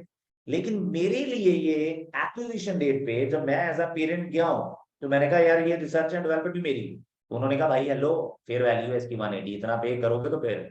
मैंने कहा यार मर्जी है तुम लोगों की, तो मैं इस एसेट के लिए जरूर पे कर रहा होता हूँ। सर कहानी ये होती है कि उन्होंने एक नो हाउ डेवलप कर ली होती है कि सॉफ्टवेयर में क्या होना चाहिए क्या नहीं, उन्होंने रिसर्च करके एक नॉलेज बेस डेवलप कर ली है, और मैं उस कंपनी को खरीदने जा रहा हूं तो वो मुझे इसके पैसे देने ही पड़ते हैं। तो मैंने इंटेंजिबल एसेट्स को रिकॉग्नाइज करना है, अगर उनके पास कोई इंटेंजिबल एसेट है और उसकी फेयर वैल्यू है तो मैंने इसे रिकॉग्नाइज कर लेना है। क्या ये बात क्लियर है? तो सर मैंने क्या करना है, मैंने डबल एंट्री बनानी है। डबल एंट्री बनेगी, डेबिट आप करेंगे इंटेंजिबल एसेट और क्रेडिट करेंगे जो बैलेंस शीट में जाना है, इंटरेस्टेड नहीं हूं मैं। क्रेडिट गेन है, ये प्री है, प्री का गेन है, लेकिन गुडविल की कैलकुलेशन में जाना है, इनकम स्टेटमेंट से कोई ताल्लुक नहीं होता है इसका। जो भी सब्सिडरी की प्री की चीजें इग्नोर है, इनकम स्टेटमेंट में नहीं जाना, तो ये 180 गुडविल की कैलकुलेशन में चला जाएगा। अब एसेट मैंने रिकॉग्नाइज कर लिया है तो यार बच्चों ये नेट एसेट की जाके 180 का नेट एसेट में इंटेंजिबल एसेट का गेन लिखें, सॉफ्टवेयर का गेन लिखें, जो लिखना लिखें, गेन ऑन इंटेंजिबल एसेट लिखें, फेयर वैल्यू एडजस्टमेंट लिखें, जो लिखना लिखें, बट लिखें। जी मेरे बच्चों, यहाँ तक आप लोग साथ हैं? यहाँ तक कोई टेंशन वाली बात है तो बताएं, अदरवाइज हम आगे बढ़ रहे हैं। हमने एक एसेट को रिकॉग्नाइज कर दिया है, डन है, आगे बढ़े। चल, अब जब एसेट आपने रिकॉग्नाइज किया बच्चों, तो जो एसेट आपने रिकॉग्नाइज किया ना उसकी डेप्रिसिएशन भी आपके जिम्मे है, उसकी डेप्रिसिएशन आपके जिम्मे है। तो इसका मतलब ये हुआ कि जितने का एसेट भी आपने लिखा है भाई जान, इसकी डेप्रिसिएशन अब आपके हवाले वतन साथ। वो कह रहे हैं after acquisition asset incurred further 220 million which resulted in a completion of project on 1 January 2021, the software has a useful life of 4 years। मुझे बताएं क्या करना चाहिए, जरा जल्दी से बताएं, कितने का एसेट आप लोगों ने रिकॉग्नाइज किया है 180 का, कितना लाइफ है एसेट की? तो सर आंसर है लाइफ है 4 years। तो मुझे बताएं 180 को डिवाइडेड बाय 4 कर दूं, आपने जो एसेट बुक किया सर आप उसके जिम्मेदार हैं। ये 20 मिलियन अगर क्राइटेरिया पूरा कर भी चुका था तो उन्होंने एसेट भी बना दिया होगा, डेप्रिसिएशन भी चार्ज कर दी होगी। आप उतने के मामे फूफे चाचे ताए लगते हैं जितने के एसेट आपने बनाया। तो मैंने क्या किया, मैंने 180 लाइव दी हुई है जनवरी 2021, मेरे साल के शुरू में क्राइटेरिया पूरा हुआ है यानी इनकम कंप्लीट हुआ है, तो कंप्लीशन के बाद ही डेप्रिसिएशन चार्ज करते हैं। तो मैंने इस पे 180 डिवाइडेड बाय 4 डेप्रिसिएशन चार्ज कर देनी है, पूरे साल की चाहिए मुझे। तो 180 डिवाइडेड बाय 4 बताएं प्लीज जरा कितनी डेप्रिसिएशन आ रही है? तो 45 की डेप्रिसिएशन की एंट्री होती है, डेप्रिसिएशन टू एसेट। अब मुझे बताएं ये डेप्रिसिएशन या अमोर्टाइजेशन एक्सपेंस किसका है, को बताएगा कुछ? रूल रूल रूल दो तो रूल समझाए हैं यार। पेरेंट की चीजें इनकम स्टेटमेंट में जानी है, सब्सिडरी की एक्विजिशन डेट वाली इग्नोर कर दो और पोस्ट वाली दो जगह लेके जाओ, income statement and NCI, income statement and NCI Sufiyan, income statement and NCI. तो अमोर्टाइजेशन 45 डेबिट जो सब्सिडरी पोस्ट का है, मैं इनकम स्टेटमेंट के साथ साथ एनसीआई में भी लेके जाऊंगा, क्रेडिट इंटेंजिबल एसेट 45। तो मैंने क्या करना है बच्चों, इसको उठाना है, इनकम स्टेटमेंट में लेके जाऊंगा 100%, ये गलती ना कर लेना। जिन लोगों को बांटने की आदत है ना, वो जो फेयर वैल्यू एडजस्टमेंट्स बांटते रहते हैं, उनको बहुत आदत है इसको स्प्लिट करने की। तो मेरे बच्चों 45 की मोटाइजेशन है, मैंने क्या करना है, 45 100%। तो नॉर्मली इसको ऑपरेटिंग एक्सपेंसेस में लिखते हैं हम लोग, तो मैंने जहां दिल करे लिख दो, उसने कुछ नहीं बताया होगा। कुछ बताया होगा वैसे भाई साहब? नहीं बताया होगा। तो सर जल्दी से बताएं जी कि कितना ऑपरेटिंग एक्सपेंस में डेप्रिसिएशन आएगी। तो 45 की डेप्रिसिएशन आ गई। मुझे बताएं इधर 100%, सब सब कुछ 100% आना है इनकम स्टेटमेंट में। लेकिन लेकिन ये क्योंकि सब्सिडरी पोस्ट की चीज है, तो आप एनसीआई के शेयर में भी लाएंगे, और पैट दोनों जगह है, तो मोटाइजेशन यहाँ पे दोनों जगह आ जाएगी। तो कितनी मोटाइजेशन है यार बच्चों? यस यू आर राइट, 45 इधर आ गया, और यही 45 इधर भी आ गया। जो पीएनएल आइटम है वो दोनों जगह आएगा। ये तो सर एनसीआई के शेयर में, अब कुछ लोग सोच रहे होंगे सर एनसीआई तो 30% है, क्या कर रहे हैं? तो मैं आप लोगों को बताता हूँ, मेरी वर्किंग कुछ इस तरह चलती है कि मैं टोटल लिख लेता हूँ यहाँ पे सारा, एक ही दफा 30% लगाऊंगा तो सब कुछ 30% पे चला जाएगा एनसीआई। आप हर चीज पे 30-30 लगाना चाहते हैं तो लिखें, आपको परसेंटेजेस बार बार अप्लाई करने का शौक है करें, आपका जो तरीके आप करें, लेकिन मैं टोटल लिख लेता हूँ, और एट द एंड जो भी 30-25%, जो भी 75, जो भी मेरी एनसीए की परसेंटेज है वो अप्लाई करूंगा, और मैं एक ही दफा एनसीए निकाल लूंगा। तो मैं 100% चीजें इनकम स्टेटमेंट में लिख रहा हूँ, 100% इनकम स्टेटमेंट में, 100% एनसीए में, एक ही दफा बात परसेंटेजेस लगा दूंगा। अभी मैं ऐसा कुछ नहीं कर रहा। क्या मेरे बच्चों की बात समझ लगी है? प्लीज बताएं।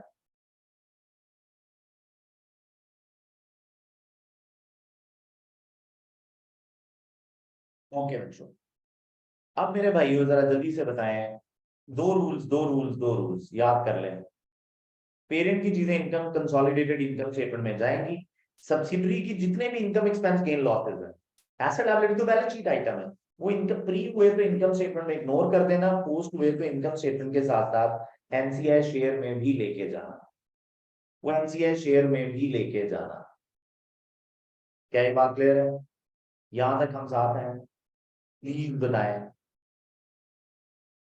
ओके, अगर इतनी बात समझ आ गई है तो लेट्स अंडरस्टैंड जी कि आगे क्या करना है हम लोगों ने। जरा देखें, अब आ जाए यार बच्चों अगली एडजस्टमेंट पे। व्हाट इज नेक्स्ट एडजस्टमेंट देख लेते हैं जी। ऊपर चलते हैं जी जरा, और देखते हैं क्या कहानी। वो कह रहे थे fair value of inventory was higher than the carrying amount of by 200 million. Sir acquisition date पे 200 मिलियन का गेन था। 50% and 10% of inventory were included in the inventory of SL at 31st December 2020 and 31st December 2021। Very interesting कहानी, बहुत मजेदार adjustment है। Inventory exist ही नहीं करती, तो डबल एंट्री बनाते हैं। जरा देखते हैं जरा क्या डबल एंट्री है। सबसे पहले तो ये गेन, अच्छा जरा एंट्री बनाते हैं मेरे बच्चों। कोई बता सकता है इसकी एंट्रीज क्या है? मैं आप लोगों से सुनना चाहता हूँ यार बच्चों, इसकी एंट्रीज क्या है? इज देयर एनीवन जो मुझे बता दें एंट्रीज क्या है?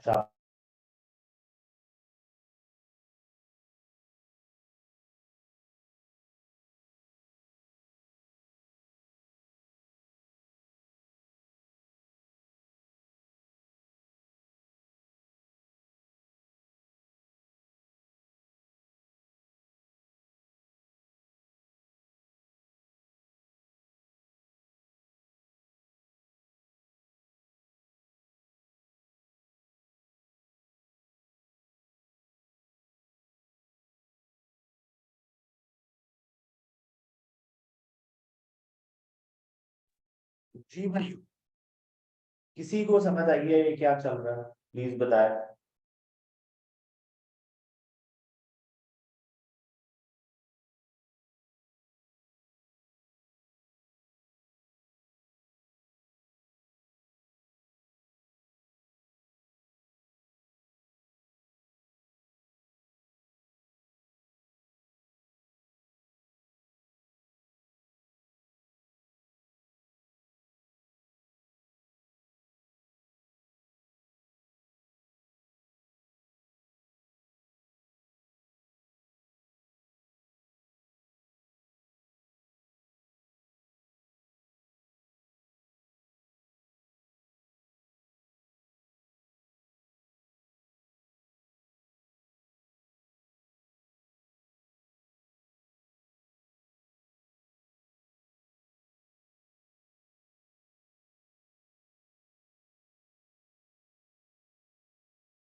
ओके बच्चों, ठीक है, देख लेते हैं। नहीं बच्चों, ये इंट्रा ग्रुप सेल्स नहीं है यार, बिल्कुल भी नहीं। जी बॉयज, गर्ल्स, ये इंट्रा ग्रुप सेल्स नहीं है सर। इंट्रा ग्रुप सेल्स होती है पेरेंट सब्सिडरी को बेच रहा है, सब्सिडरी पेरेंट को बेच रहा है। This is not intra group sales. ये तो इंट्रा ग्रुप सेल्स नहीं। जी 50%, 10% समझ नहीं आई, यही तो सुफियान समझानी है हमने। लेकिन ये बैलेंस शीट की एडजस्टमेंट भी है बस, ये सिर्फ इनकम स्टेटमेंट की एडजस्टमेंट नहीं है, ये बैलेंस शीट की एडजस्टमेंट भी है। तो जरा गौर करना, ये बड़ी इंपॉर्टेंट एडजस्टमेंट है। तो ये पता नहीं तुम लोग कैसे मिस कर गए हो, लेकिन देखना जरा, समझ आने लॉस लग रहा है। नहीं जी, बिल्कुल भी नहीं पाएगा। मैं बताता हूँ, मैं समझाने लगा हूँ आप लोग। देखिए बच्चों, पहले ना मैं जरा तुम लोगों की थोड़ी सी बेसिस सेट कर लूँ, फिर मेरा ख्याल है मैं इस पे वापस आता हूँ। देखना जरा सर, जरा गौर करना है आप लोग, मैं समझाने लगा हूँ। मुझे बताओ कि अगर मैं आप लोगों को कहूँ कि एक इन्वेंट्री एक्विजिशन डेट पे थी, इन्वेंट्री एक्विजिशन डेट पे थी, और उसकी फेयर वैल्यू 10 रुपीज से ज्यादा हो गई थी, फेयर वैल्यू 10 रुपीज से ज्यादा थी एट एक्विजिशन, कैरिंग वैल्यू से फेयर वैल्यू 10 रुपए ज्यादा थी। मुझे बताया आप क्या एंट्री पास करेंगे। ये खाली इन्वेंट्री पे रूल नहीं है, किसी भी एसेट पे आप क्या डबल एंट्री पास करो। तो आंसर है सर, आप कहते हैं सर डेबिट आप इन्वेंट्री कर लें, ये लें, और क्रेडिट आप लोग कर लें गेन, और ये गेन एक्विजिशन डेट का गेन है, और फ्री में ले जाएं वर्किंग गुडविल की कैलकुलेशन में, कॉस्ट ऑफ इन्वेस्टमेंट में ले जाएं, फ्री का गेन है, एक्विजिशन डेट का गेन है, एंड द अमाउंट इज 10। क्या ये बात आप लोगों को समझ आती है, प्लीज बताएं। ये बात सबको समझ आती है, कोई मसले वाली बात? और आप कहेंगे सर ये भी कोई मसले वाली बात है, आप कहेंगे सर ये तो बच्चों वाली बात है। अब मैं आपको कहने लगा हूं, ये इन्वेंट्री ईयर एंड पे आते आते, ईयर एंड पे आते आते सोल्ड है, ईयर एंड पे सोल्ड हो चुकी है, ईयर एंड पे सोल्ड हो चुकी है। अब मुझे बताएं, क्या ये मैं डबल एंट्री बना के इस इन्वेंट्री को बैलेंस शीट में लेके जा सकता हूं? क्या ईयर एंड पे इन्वेंट्री बैलेंस शीट में पड़ी हुई है? एक इन्वेंट्री तो ईयर एंड तक आते आते बिक चुकी है, उस लेकिन उसके एक्विजिशन डेट पे गेन था, ओके गेन था, मैं गुडविल की कैलकुलेशन में लेके जाता हूं। लेकिन एक इन्वेंट्री बैलेंस शीट में है ही नहीं, जो बैलेंस शीट में इन्वेंट्री है ही नहीं, क्या उस इन्वेंट्री को मैं डेबिट कर सकता हूं? इसका मतलब है मेरे बच्चों, मैंने आज आपको सिखाया, अगर एक्विजिशन डेट पे कोई किसी एसेट पे गेन लॉस आ रहा है, और वो एसेट ईयर एंड पे एग्जिस्ट नहीं करता क्योंकि वो बिक चुका है, तो आप एसेट डेबिट नहीं कर सकते। गेन तो आपको चाहिए, गुडविल में ये ठीक नहीं जाएगा तो गुडविल गलत आएगी। तो यू नीड गुडविल, गुडविल आपको चाहिए, लेकिन गुडविल में आपको ये 10 का चाहिए, लेकिन भाई एसेट डेबिट नहीं हो सकता। तो बच्चों इसका रूल ये होता है, जब ईयर एंड पे एसेट आते आते बिक चुके हो, तो रूल ये होता है कि आप क्रेडिट तो गेन को करेंगे, फ्री में लेके जाएंगे, लेकिन डेबिट आप इन्वेंट्री नहीं कर सकते, तो आप डेबिट कर देते हैं सब्सिडरी पोस्ट रिटेन अर्निंग। तो जितना एसेट बिक चुका है, उसकी जगह इन्वेंट्री डेबिट होने की जगह, या कोई भी एसेट डेबिट होने की जगह, आप क्या करते हैं, आप क्या करते हैं, आप उसकी जगह सब्सिडरी पोस्ट लगा लेते हैं। क्यों लगा लेते हैं, इस पे थोड़ी देर में डिस्कशन करते हैं, प्लीज इस बात पे ना ज्यादा खपना। अभी आप इस चीज को इंश्योर करें कि लगाते हैं। अभी आप सोचेंगे अच्छा लगाते हैं, क्वेश्चन अभी कंफ्यूजन इस बात पे नहीं आनी चाहिए, क्यों क्यों का आंसर देगा भाई। अभी मुझे चाहिए कि लगाते हैं सब्सिडरी पोस्ट। क्या इतनी बात समझ आ गई है कि जब जब जब इन्वेंट्री एक ऐसा एसेट जिसकी fair value adjustment acquisition date पे थी लेकिन वो बिक चुका है, तो क्या करना पड़ेगा, ये वाली बात अंडरस्टैंड कर लें। चले, अगर इतनी बात समझ आ गई है, तो मेरे बच्चों मुझे आप लोगों ने बताना है कि इस साल, इस एक साल में, ये एडजस्टमेंट किधर गई, अच्छा ये नहीं है, इस एक साल में कितनी इन्वेंट्री बिकी है। इस पर देखो, मैं बना रहा हूं इनकम स्टेटमेंट एक साल की, बैलेंस शीट में तो टोटल जाएगा, बैलेंस शीट में तो टोटल जाएगा। अब लेकिन ये मुझे बताएं जरा, अब देखें इन्वेंट्री कितनी बिक गई है, इस एक साल में कितनी बिकी, प्लीज देखना जरा।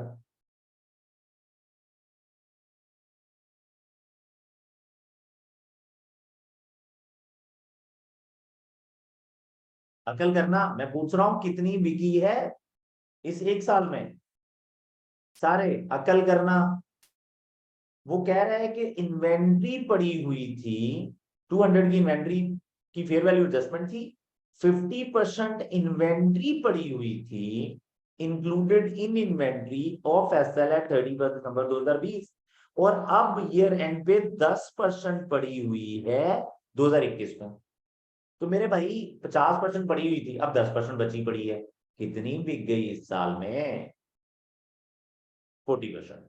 तो मैंने डबल एंट्री बनानी है, मैंने क्रेडिट करना है गेन को, ये लें, मैं प्रॉपर एंट्री भी बना दूंगा, लेकिन इस साल की एंट्री, ये क्रेडिट गेन जो 200 का 40% है, वो प्री का गेन है यार बच्चों, लेकिन इस साल बिकी है, तो प्री का गेन कितना बन रहा है, I believe this is 80, yes 80। और डेबिट मुझे बताएंगे मैं क्या कर दूं, मैं सब्सिडरी पोस्ट रिटेन अर्निंग कर दूं।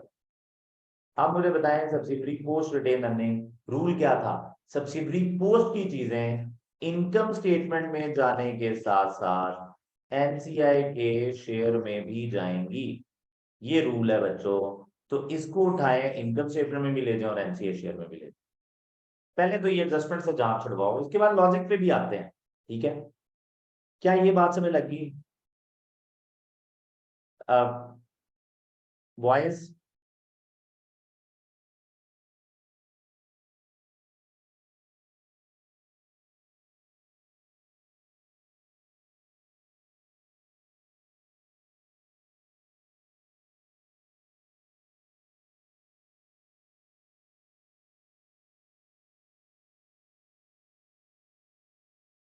इतनी बात समझ लगी है सबको? गुड। अब मैं इसकी लॉजिक पे भी आता हूँ, ठीक है। तसल्ली रखनी है, मैं लॉजिक समझाऊंगा आप लोगों को। हमजा, हुसैन, आपको समझ आई है?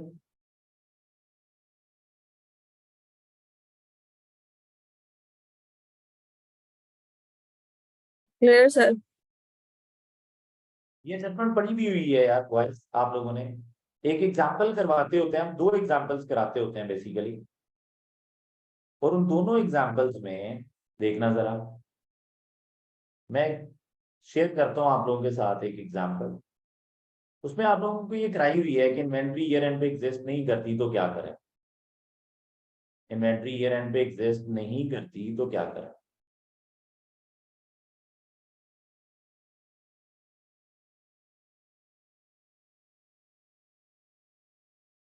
तो मेरे बच्चों, अगर इन्वेंट्री ईयर एंड पे एग्जिस्ट नहीं करती तो क्या करना चाहिए, तो सर इन्वेंट्री को डेबिट नहीं कर सकते आप, सीधी सीधी बात है। ये देखें जरा, ये नोट्स आ गए, ये देखें, फेयर वैल्यू एडजस्टमेंट है आपके पास, फेयर वैल्यू एडजस्टमेंट है आपके पास, तो प्लीज जरा देखें, ये देखें, fair value of subsidiary assets, fair value of subsidiary assets, कितने है जी fair value of subsidiary assets, fair value of subsidiary asset at acquisition date not adjusted in subsidiary individual financial statements। Inventory 10 की carrying value की थी, fair value 7 थी, useful life applicable नहीं, क्या year and पे एग्जिस्ट कर रहा है ये एसेट? नो।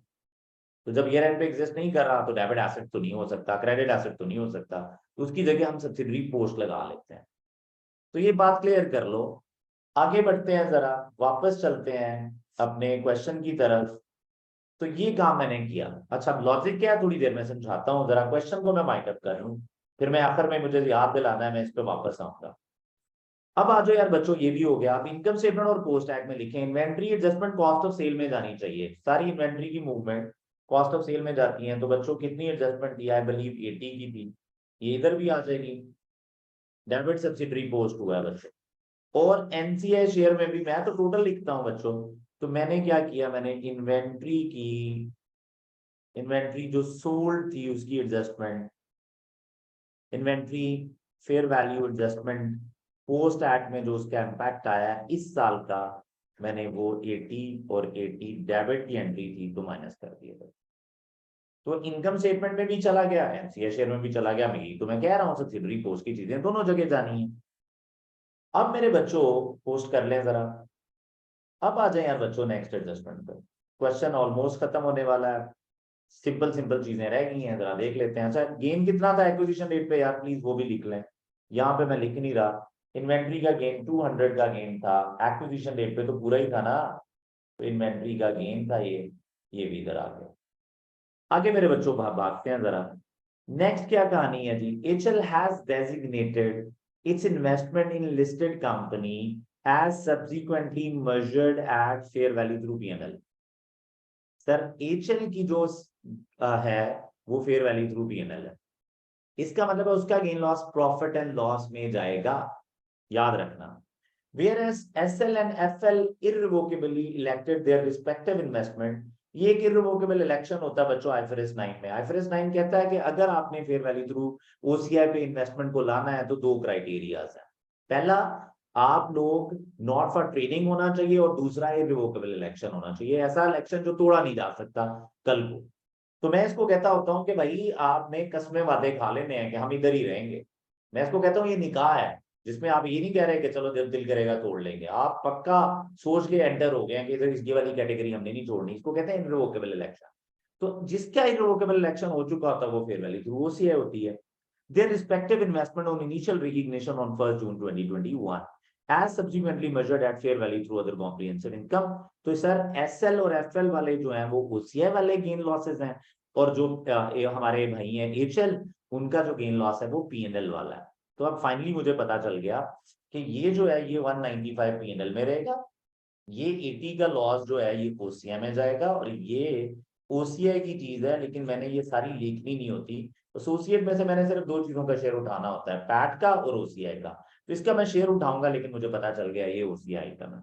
तो मैंने क्या किया बच्चों, मैंने 195 को रीअरेंज कर दिया, तो ये gain loss on equity investment, ये 195 इधर आ जाएगा, 195 ये लें ये, और ये जो 80 है ये यहाँ पे आ जाएगा, अदर कॉम्प्रिहेंसिव इनकम में आ जाएगा।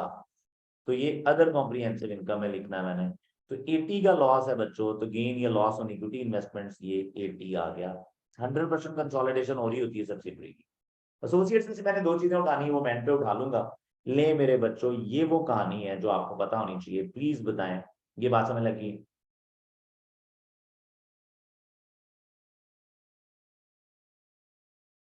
प्लीज बताएं।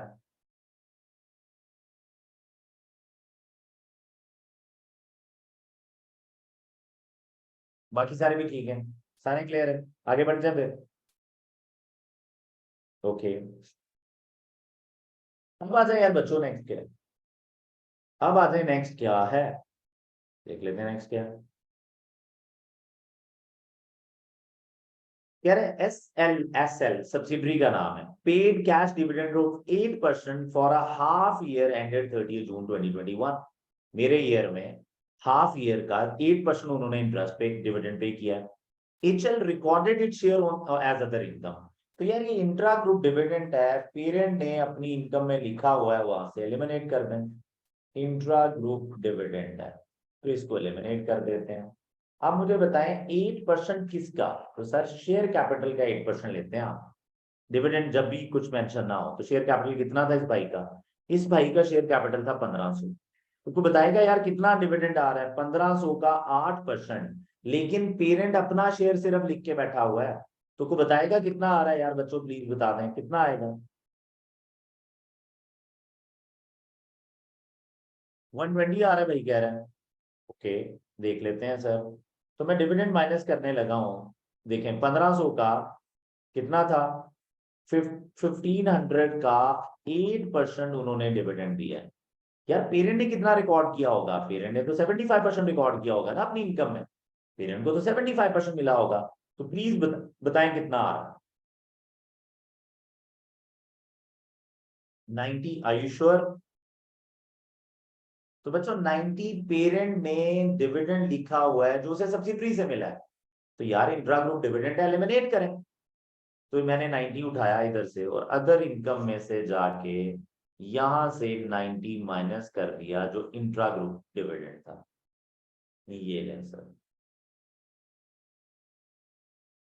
इंट्रा ग्रुप डिविडेंड माइनस कर दिया।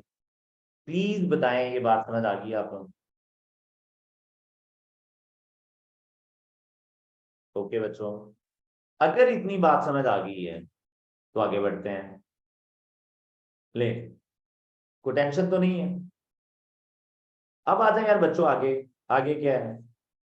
आगे कह रहा हूं 28 अगस्त 2021, on 28 August 2021, FL delivered goods having sale price of 150।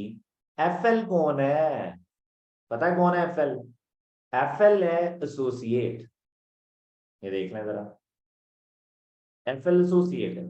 Associate के साथ अनरियलाइज्ड प्रॉफिट सिर्फ एलिमिनेट होता है, ना इंट्रा ग्रुप, ना उसके साथ हुई हुई सेल्स एलिमिनेट होती हैं, ना उसके साथ रिसीवेबल पेबल एलिमिनेट होते हैं, क्योंकि आप उनकी सेल्स कंसोलिडेट ही नहीं करते।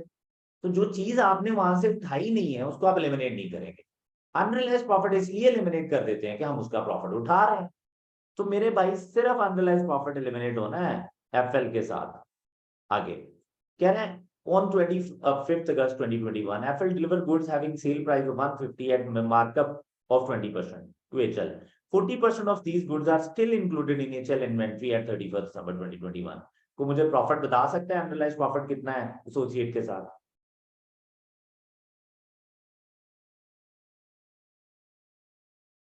जल्दी से बता दें। आपको याद है ये गलती मैंने कहा था, एक लोग गलती करते हैं, वो आप ना कर लेना वो गलती। 150 गुड्स थी बेची, 40% of these goods are included in HL's inventory. तो यहाँ 40% अभी भी अनसोल्ड है और 20% मार्कअप है, तो मल्टीप्लाई बाय 20/120 ये आ जाएगा अनरियलाइज्ड प्रॉफिट। अनरियलाइज्ड प्रॉफिट मैंने सारा लेना है या मैंने मल्टीप्लाई करना है, जरा जल्दी से बता दें।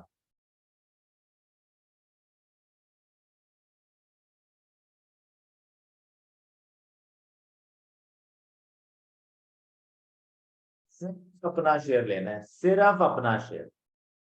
तो एनसीआई हम एसोसिएट में हमने कितने परसेंट एक्वायर किया हुआ है? एसोसिएट शेयर, अपना शेयर ऑफ इन्वेस्टमेंट लेना नहीं भूलना यहां से। तो यार बच्चों ये अमाउंट आ रही है 3।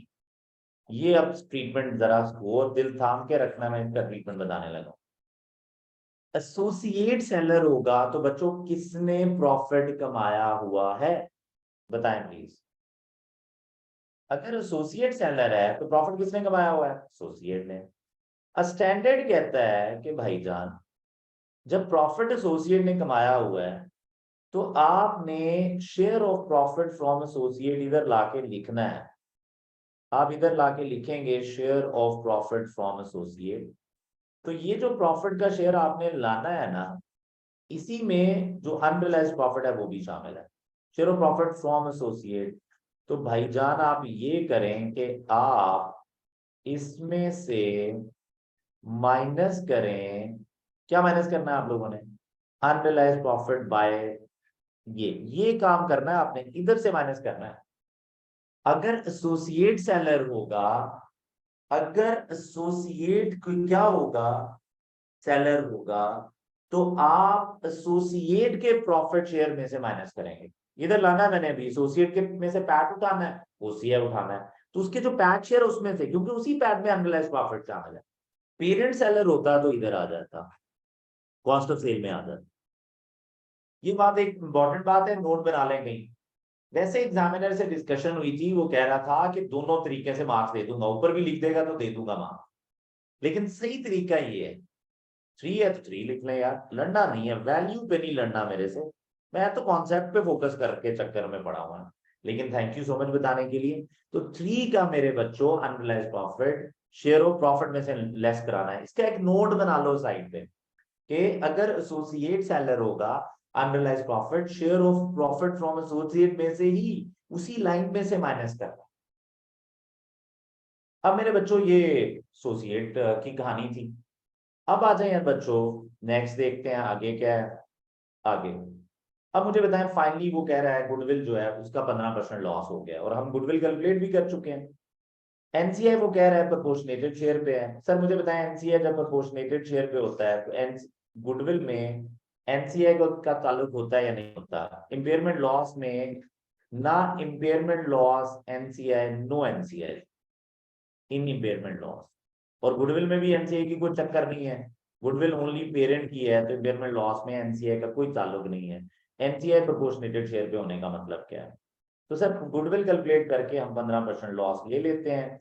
तो मेरे बच्चों मैंने क्या किया, गुडविल का यहाँ पे गुडविल कैलकुलेट हो गई है, ये नहीं गुडविल। ये कंसिडरेशन टोटल बताएगा कोई मुझे, कितनी कंसिडरेशन आ रही है टोटल? तो बताएगा कंसिडरेशन टोटल कितनी आ रही है, नेट एसेट्स एट एक्विजिशन कितने आ रहे हैं, प्लीज बता दें। नेट एसेट्स बताएं, 1500, 1200, 180, 200, प्लीज बता दें।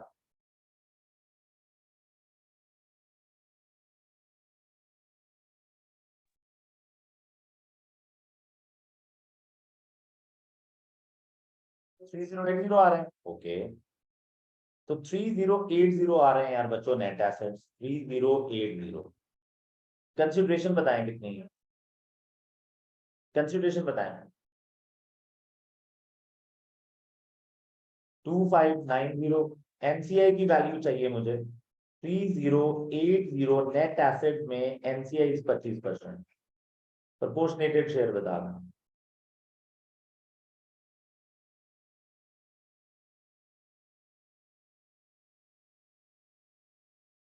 कितना आ रहा है? 770। चलें गुडविल बताएं, गुडविल कितनी है बच्चों, गुडविल कितनी है? बताएं।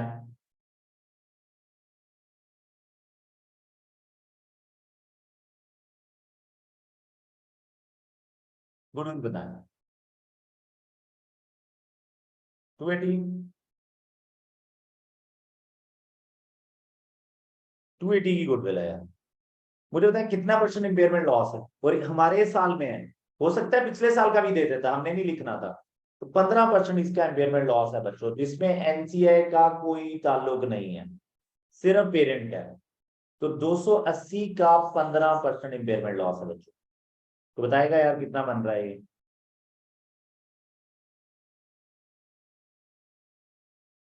215 का इम्पेयरमेंट लॉस गुडविल का, 280 का सॉरी, 15%, 42 है। चलें यार बच्चों, तो ये मैंने 42 अदर एक्सपेंसेस में यहाँ पे लिख लिया, ये 42 है। ले सर क्वेश्चन खत्म हो गया। अब हम एसोसिएट के प्रॉफिट में से शेयर उठा लेते हैं, एनसीआई के प्रॉफिट और ओसीएम में से भी ले लेते हैं। तो मेरे बच्चों प्रॉफिट उठाने लगा हूं मैं, ये लें सर, कोई बच्चा मुझे जल्दी से कैलकुलेट कर देगा प्रॉफिट कितना है एसोसिएट का? देखें ये सेल्स है, ये कॉस्ट ऑफ सेल्स माइनस करें, फिर ऑपरेटिंग एक्सपेंस भी माइनस करें, ऐसे कर लेते हैं।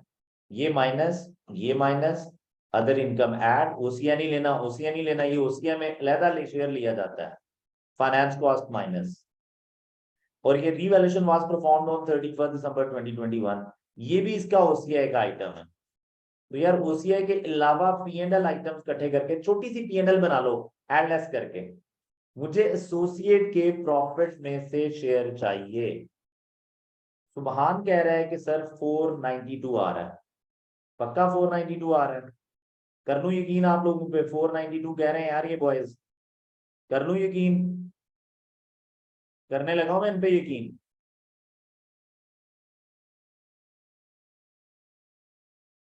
492 पक्का? चलें, 492 का 30% आपका शेयर है, तो 492 का 30% आपका प्रॉफिट शेयर था, ये लें, उसमें से 3 माइनस। तो बताएं यार कितना आ गया बच्चों, 3 माइनस भी कर दो, 3 माइनस भी कर दो।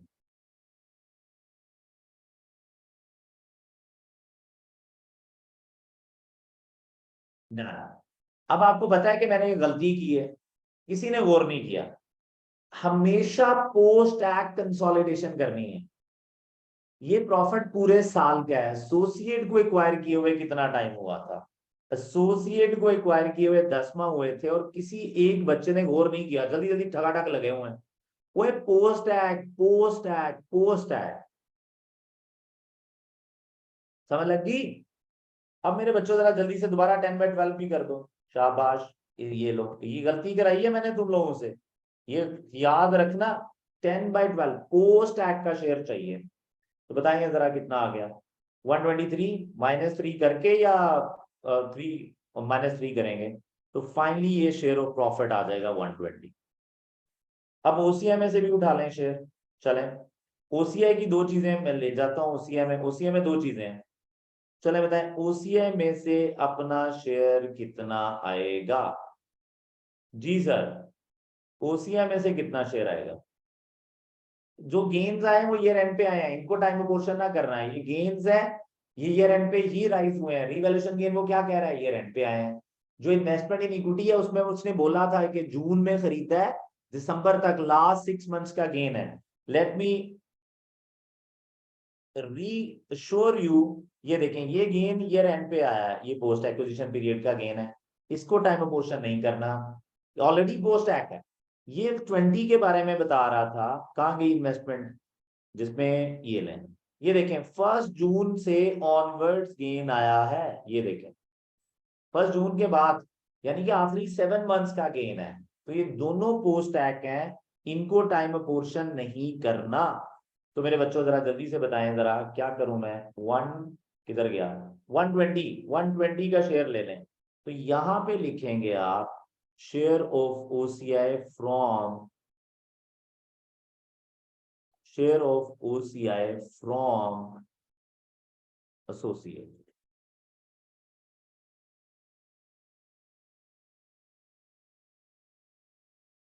जी सर, 120 मल्टीप्लाई बाय 30%। ये ऑलरेडी पोस्ट है कि इसलिए मैंने टाइम पोर्शन नहीं किया। कितनी अमाउंट आ रही है यार बच्चों? 36। लें सर, ओसीआई भी खत्म। अब एनसीआई का शेयर कैलकुलेट कर लेते हैं। तो कोई पीएनएल बना देगा मुझे, इनकम स्टेटमेंट बना देगा इसकी, इसका भी प्रॉफिट चाहिए मुझे। अच्छा, इसका ओसीआई कुछ है ही नहीं, पेरेंट का कुछ ओसीआई नहीं है। तो 250 minus this, minus operating expense, plus this और माइनस दिस, ये पीएनएल आइटम ही है। अच्छा, ये ओसी आइटम है, ये ओसी आइटम था ना? यस, ये ओसी है, इसको लहदा रखना। चले, और जरा जल्दी से बताएं, प्रॉफिट आफ्टर टैक्स बता दें यहाँ पे। ये 80 को ओसी आइटम है, इसको साइड पे रखो। चले बताएं प्रॉफिट, मतलब ये कैलकुलेट ही करके दे देता। देख रहे हैं आप, क्वेश्चन एग्जामिनर पता नहीं क्या बंदा बंदा है यार, वैसे ही कैलकुलेट करके दे दे यार बच्चों को। सिर्फ ये सीख ले कि इनको आता है लेना या नहीं लेना। एग्जाम में परेशान किया हुआ है 18 नंबर के लिए। हाँ जी, 741 पक्का? तो मैं अगर इसकी छोटी सी इनकम स्टेटमेंट बनाऊं तो मैं ये बोल सकता हूं कि ये जो सब्सिडरी है, इसका जो पैट है वो 741 है, और जो ओसीआई में गेन है, जो ओसीआई में गेन है वो 80 है, ये मैं बोल सकता हूं ना? और टोटल कॉम्प्रिहेंसिव इनकम आ जाएगी ये दोनों को मिला के, which would be around 821, I believe 821। बताएं प्लीज।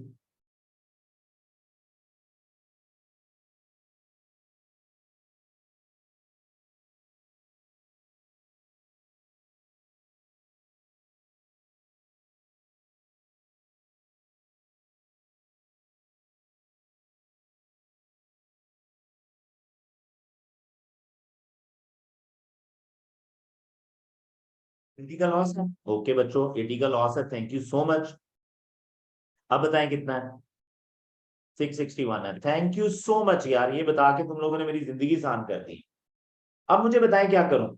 इसको उठाएं, ये पैड लेके जाएं इनकम से एनसीए शेयर में पहले लेके जाएं, और ये भी एनसीए शेयर में लेके जाएं। तो बच्चों 741 इधर आ जाएगा, 741 सब्सिडरी, और 661 बताया था आप लोगों ने। 661 जो है वो आ जाएगा किधर? एनसीआई के शेयर में। 661 पक्का? चलें, तो बताएं आप जरा फिर। ये वाला प्रॉफिट टोटल करें, ये वाला भी टोटल कर लें। ये अमाउंट आ रही है 616 बच्चों टैट का शेयर, और ये अमाउंट आ रही है 536। अब मैंने क्या किया मेरे बच्चों, इस पे परसेंटेज लगाई, एनसीए 25% है, देखो अब हर चीज 25% पे चलेगी, इसका भी 25 दे दिया, इसका भी दे दिया, इसका भी दे दिया, लेकिन परसेंटेज मुझे एक टाइम पे लगानी पड़ी है, तो हम पागल नहीं हुए। 25% ये लें सर, मुझे बताएं कि कितना एनसीए का शेयर है, बताएं जल्दी से। ये 154 है, ये लें सर। ये अमाउंट कितनी आ रही है जी, 536 का 25%, 134 है। पक्का यकीन कर लें आप लोगों पे, तो ये सर आप लोगों के पास कहानी है।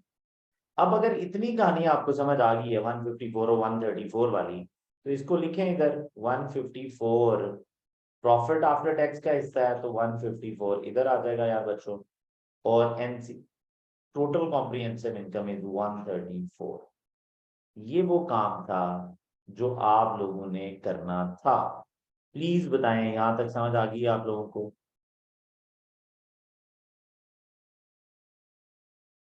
बेहतरीन सर। लेकिन सर कहानी खत्म हो गई है, अब मुझे बताएं जरा कि क्या करना है हमने। अब रेवेन्यू में, रेवेन्यू कॉस्ट ऑफ सेल में, कॉस्ट ऑफ सेल सारा ऐड करते जाएं, एसोसिएट को फारग कराएं, एसोसिएट का कोई लेना देना नहीं है, तो जरा जल्दी से वाइंड अप कर लेते हैं। 4100 आ रहा है यार बच्चों, सेल्स पेरेंट की, सब्सिडरी की 2250, पूरे साल की, क्योंकि रिक्वायर किए हुए पूरा साल, एक साल से भी ज्यादा है। कॉस्ट ऑफ सेल में मेरे बच्चों 2880 आ रहा है, प्लस 1125 आ रहा है। फिर अगर हम बात करें ऑपरेटिंग एक्सपेंस की, तो 800 आ रहा है, प्लस 550 आ रहा है यार बच्चों। उसके बाद अगर हम अदर इनकम की बात करें, तो अदर इनकम में हमारे पास 414 आ रहा है, प्लस 216 आ रहा है। फिर अगर हम बात करें गेन या लॉस ऑन ओसीआई, ये हम ऑलरेडी लिख चुके हैं, जिधर जिधर जाना था लिख चुके हैं ना हम लोग। ये टी का लॉस लिखा हुआ है मैंने, ये टी का लॉस लिखा हुआ है, तो ये हम लिख चुके हैं। और वो गेन को हमने ट्वीट कर लिया था, जिधर का था। फाइनेंस कॉस्ट 50 है, ये 50 आ गई। एसोसिएट से हमने जो उठाना था उठा लिया है, तो फाइनेंस कॉस्ट 50 आ गई। ये ले मेरे बच्चों, ये फाइनल आपकी इनकम स्टेटमेंट है। कोई वैल्यूज देना शुरू कर दे तो बहुत मेहरबानी है, नहीं तो फिर मैं इंतजार कर लेता हूँ तुम लोगों का कि क्या कर रहे हो। जल्दी से बताएं यार जरा।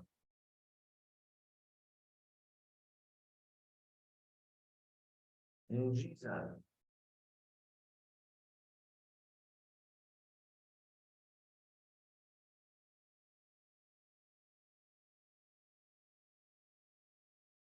जी, क्या कहानी है? ओके बच्चों, थैंक यू सो मच यार बच्चों, बड़ा जल्दी जल्दी वैल्यूज दे रहे हो तुम लोग, बहुत अच्छा लग रहा है मुझे। तो जरा देखें कि करना क्या है हम लोगों को। ओके बच्चों, अब हमने करना क्या है जी, जरा देखें कि स्टार्ट क्या करना है। तो बच्चों सेल्स आ रही हैं, लोग कह रहे हैं कि सेल्स हैं 6350। वो कह रहे हैं कॉस्ट ऑफ सेल है सर 4085। कह रहे हैं ग्रॉस प्रॉफिट है, ये आ रहा है 4085। ग्रॉस प्रॉफिट आ रहा है बच्चों 22265। फिर वो कह रहे हैं सर कि ये अमाउंट आ रही है 1395, 1395। वो कह रहे हैं अदर इनकम आ रही है 540। वो कह रहे हैं यार शेयर ऑफ प्रॉफिट 195 आप लिख चुके हैं। फिर वो कह रहे हैं शेयर ऑफ एसोसिएट प्रॉफिट हो गया 195 गेन है। शेयर ऑफ एसोसिएट प्रॉफिट हम पहले लिख चुके हैं 120 है। आपके पास अदर एक्सपेंसेस आ रहे हैं यार बच्चों, कितने अदर एक्सपेंसेस आ रहे हैं? और फाइनेंस कॉस्ट मेरे पास टोटल नहीं मिल रहा मुझे, तो अदर एक्सपेंसेस का टोटल कितना है? 252 है। तो ये अदर एक्सपेंसेस 252 है, और फाइनेंस कॉस्ट का टोटल कितना आ रहा है? आई थिंक 126 पॉइंट समथिंग है, तो 126.3 है। ये है सर, फाइनली आपके पास ये वैल्यूज है। तो देख लेते हैं सर, अदर एक इनकम ऐड होनी है, गेन ऐड होना है, फाइनेंस कॉस्ट लेस होनी है, अदर एक्सपेंसेस माइनस होने हैं, शेयर ऑफ प्रॉफिट ऐड होना है, आपके पास नेट प्रॉफिट आ जाएगा 1346.7। ये ले मेरे बच्चों, अदर कॉम्प्रिहेंसिव इनकम के साथ ये ऐड करके बताएं टोटल कॉम्प्रिहेंसिव इनकम कितनी आ रही है। ये अमाउंट आ रही है 1302.7। ये इंफॉर्मेशन आ रही है। तो बताएं जरा करना क्या हम लोगों ने।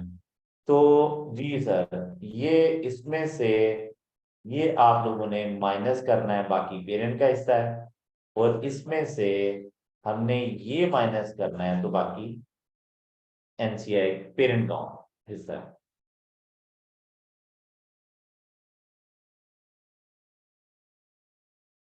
जी सर।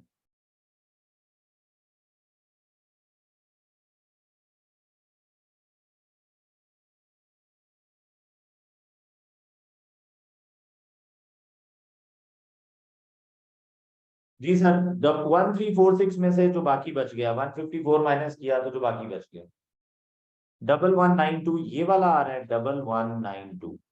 ओके, 0.7 ये पेरेंट का हिस्सा है, बैलेंसिंग अमाउंट है। और फाइनली 1302 में से 134 भी माइनस कर दें। जी, वो मेरे बच्चे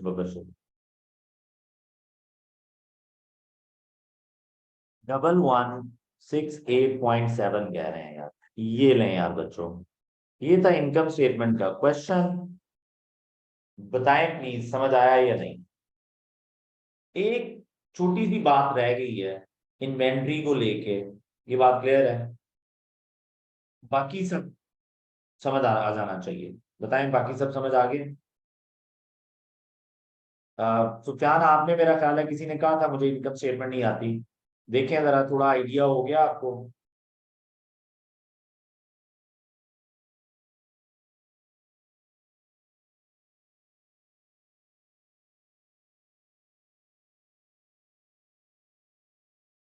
मुझे बताएं, क्वेश्चन और करेंगे एक इनकम स्टेटमेंट पे, क्योंकि मुझे लग रहा है इनकम स्टेटमेंट ना आ जाए इस दफा।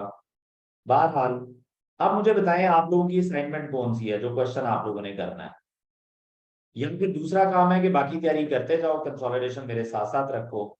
एक आधा दिन और लगाएंगे अभी कंसोलिडेशन पे, फिर मैं दूंगा सारे क्वेश्चंस कि जाओ एक ही दिन में बैठ के कर लो। एक रात लगाओ, दो रातें लगाओ, बताओ क्या करना है। बाकी टॉपिक्स करने हैं या मैं दूं क्वेश्चंस। अगर मुझे एक दिन और दे दो तो फिर जाके फिर कोई भी क्वेश्चन पकड़ोगे और शुरू हो जाओगे। ऑब्वियसली थोड़ा बहुत प्रॉब्लम आएगा, लेकिन मेजोरिटी ठीक होना शुरू हो जाएगा।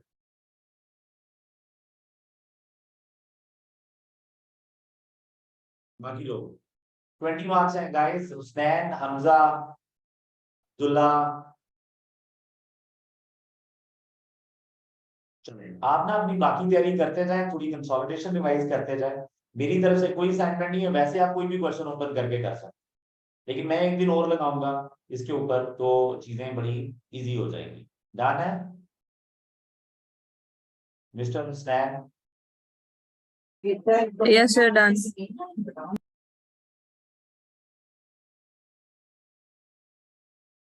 चलें, कल फिर इंशाल्लाह दोबारा इसको लेके चलते हैं। ठीक है, तो आप लोग देखें, अपनी रिवीजन करें, और ये जो इन्वेंट्री वाली रीजन है, एक मैं इंशाल्लाह ये कल आते ही समझा दूंगा। डन। और मैं कल इंशाल्लाह एक क्वेश्चन और करा के थोड़ी तसल्ली कराता हूँ, फिर हम आप लोग एक ही रात बैठेंगे किसी दिन, या दिन में सुबह सुबह, और सारी कंसोलिडेशन एक ही दिन में पढ़ाएंगे। डन। ले गाइस, आज के लिए इतना ही। थैंक यू सो मच, और विश टू बेस्ट लक। हिम्मत करो, आप लोग इस अटेम्प्ट में इंशाल्लाह पास करने वाले हैं, और दुआएं करो तक आके। Thank you so much. Stay blessed. Allah Hafiz.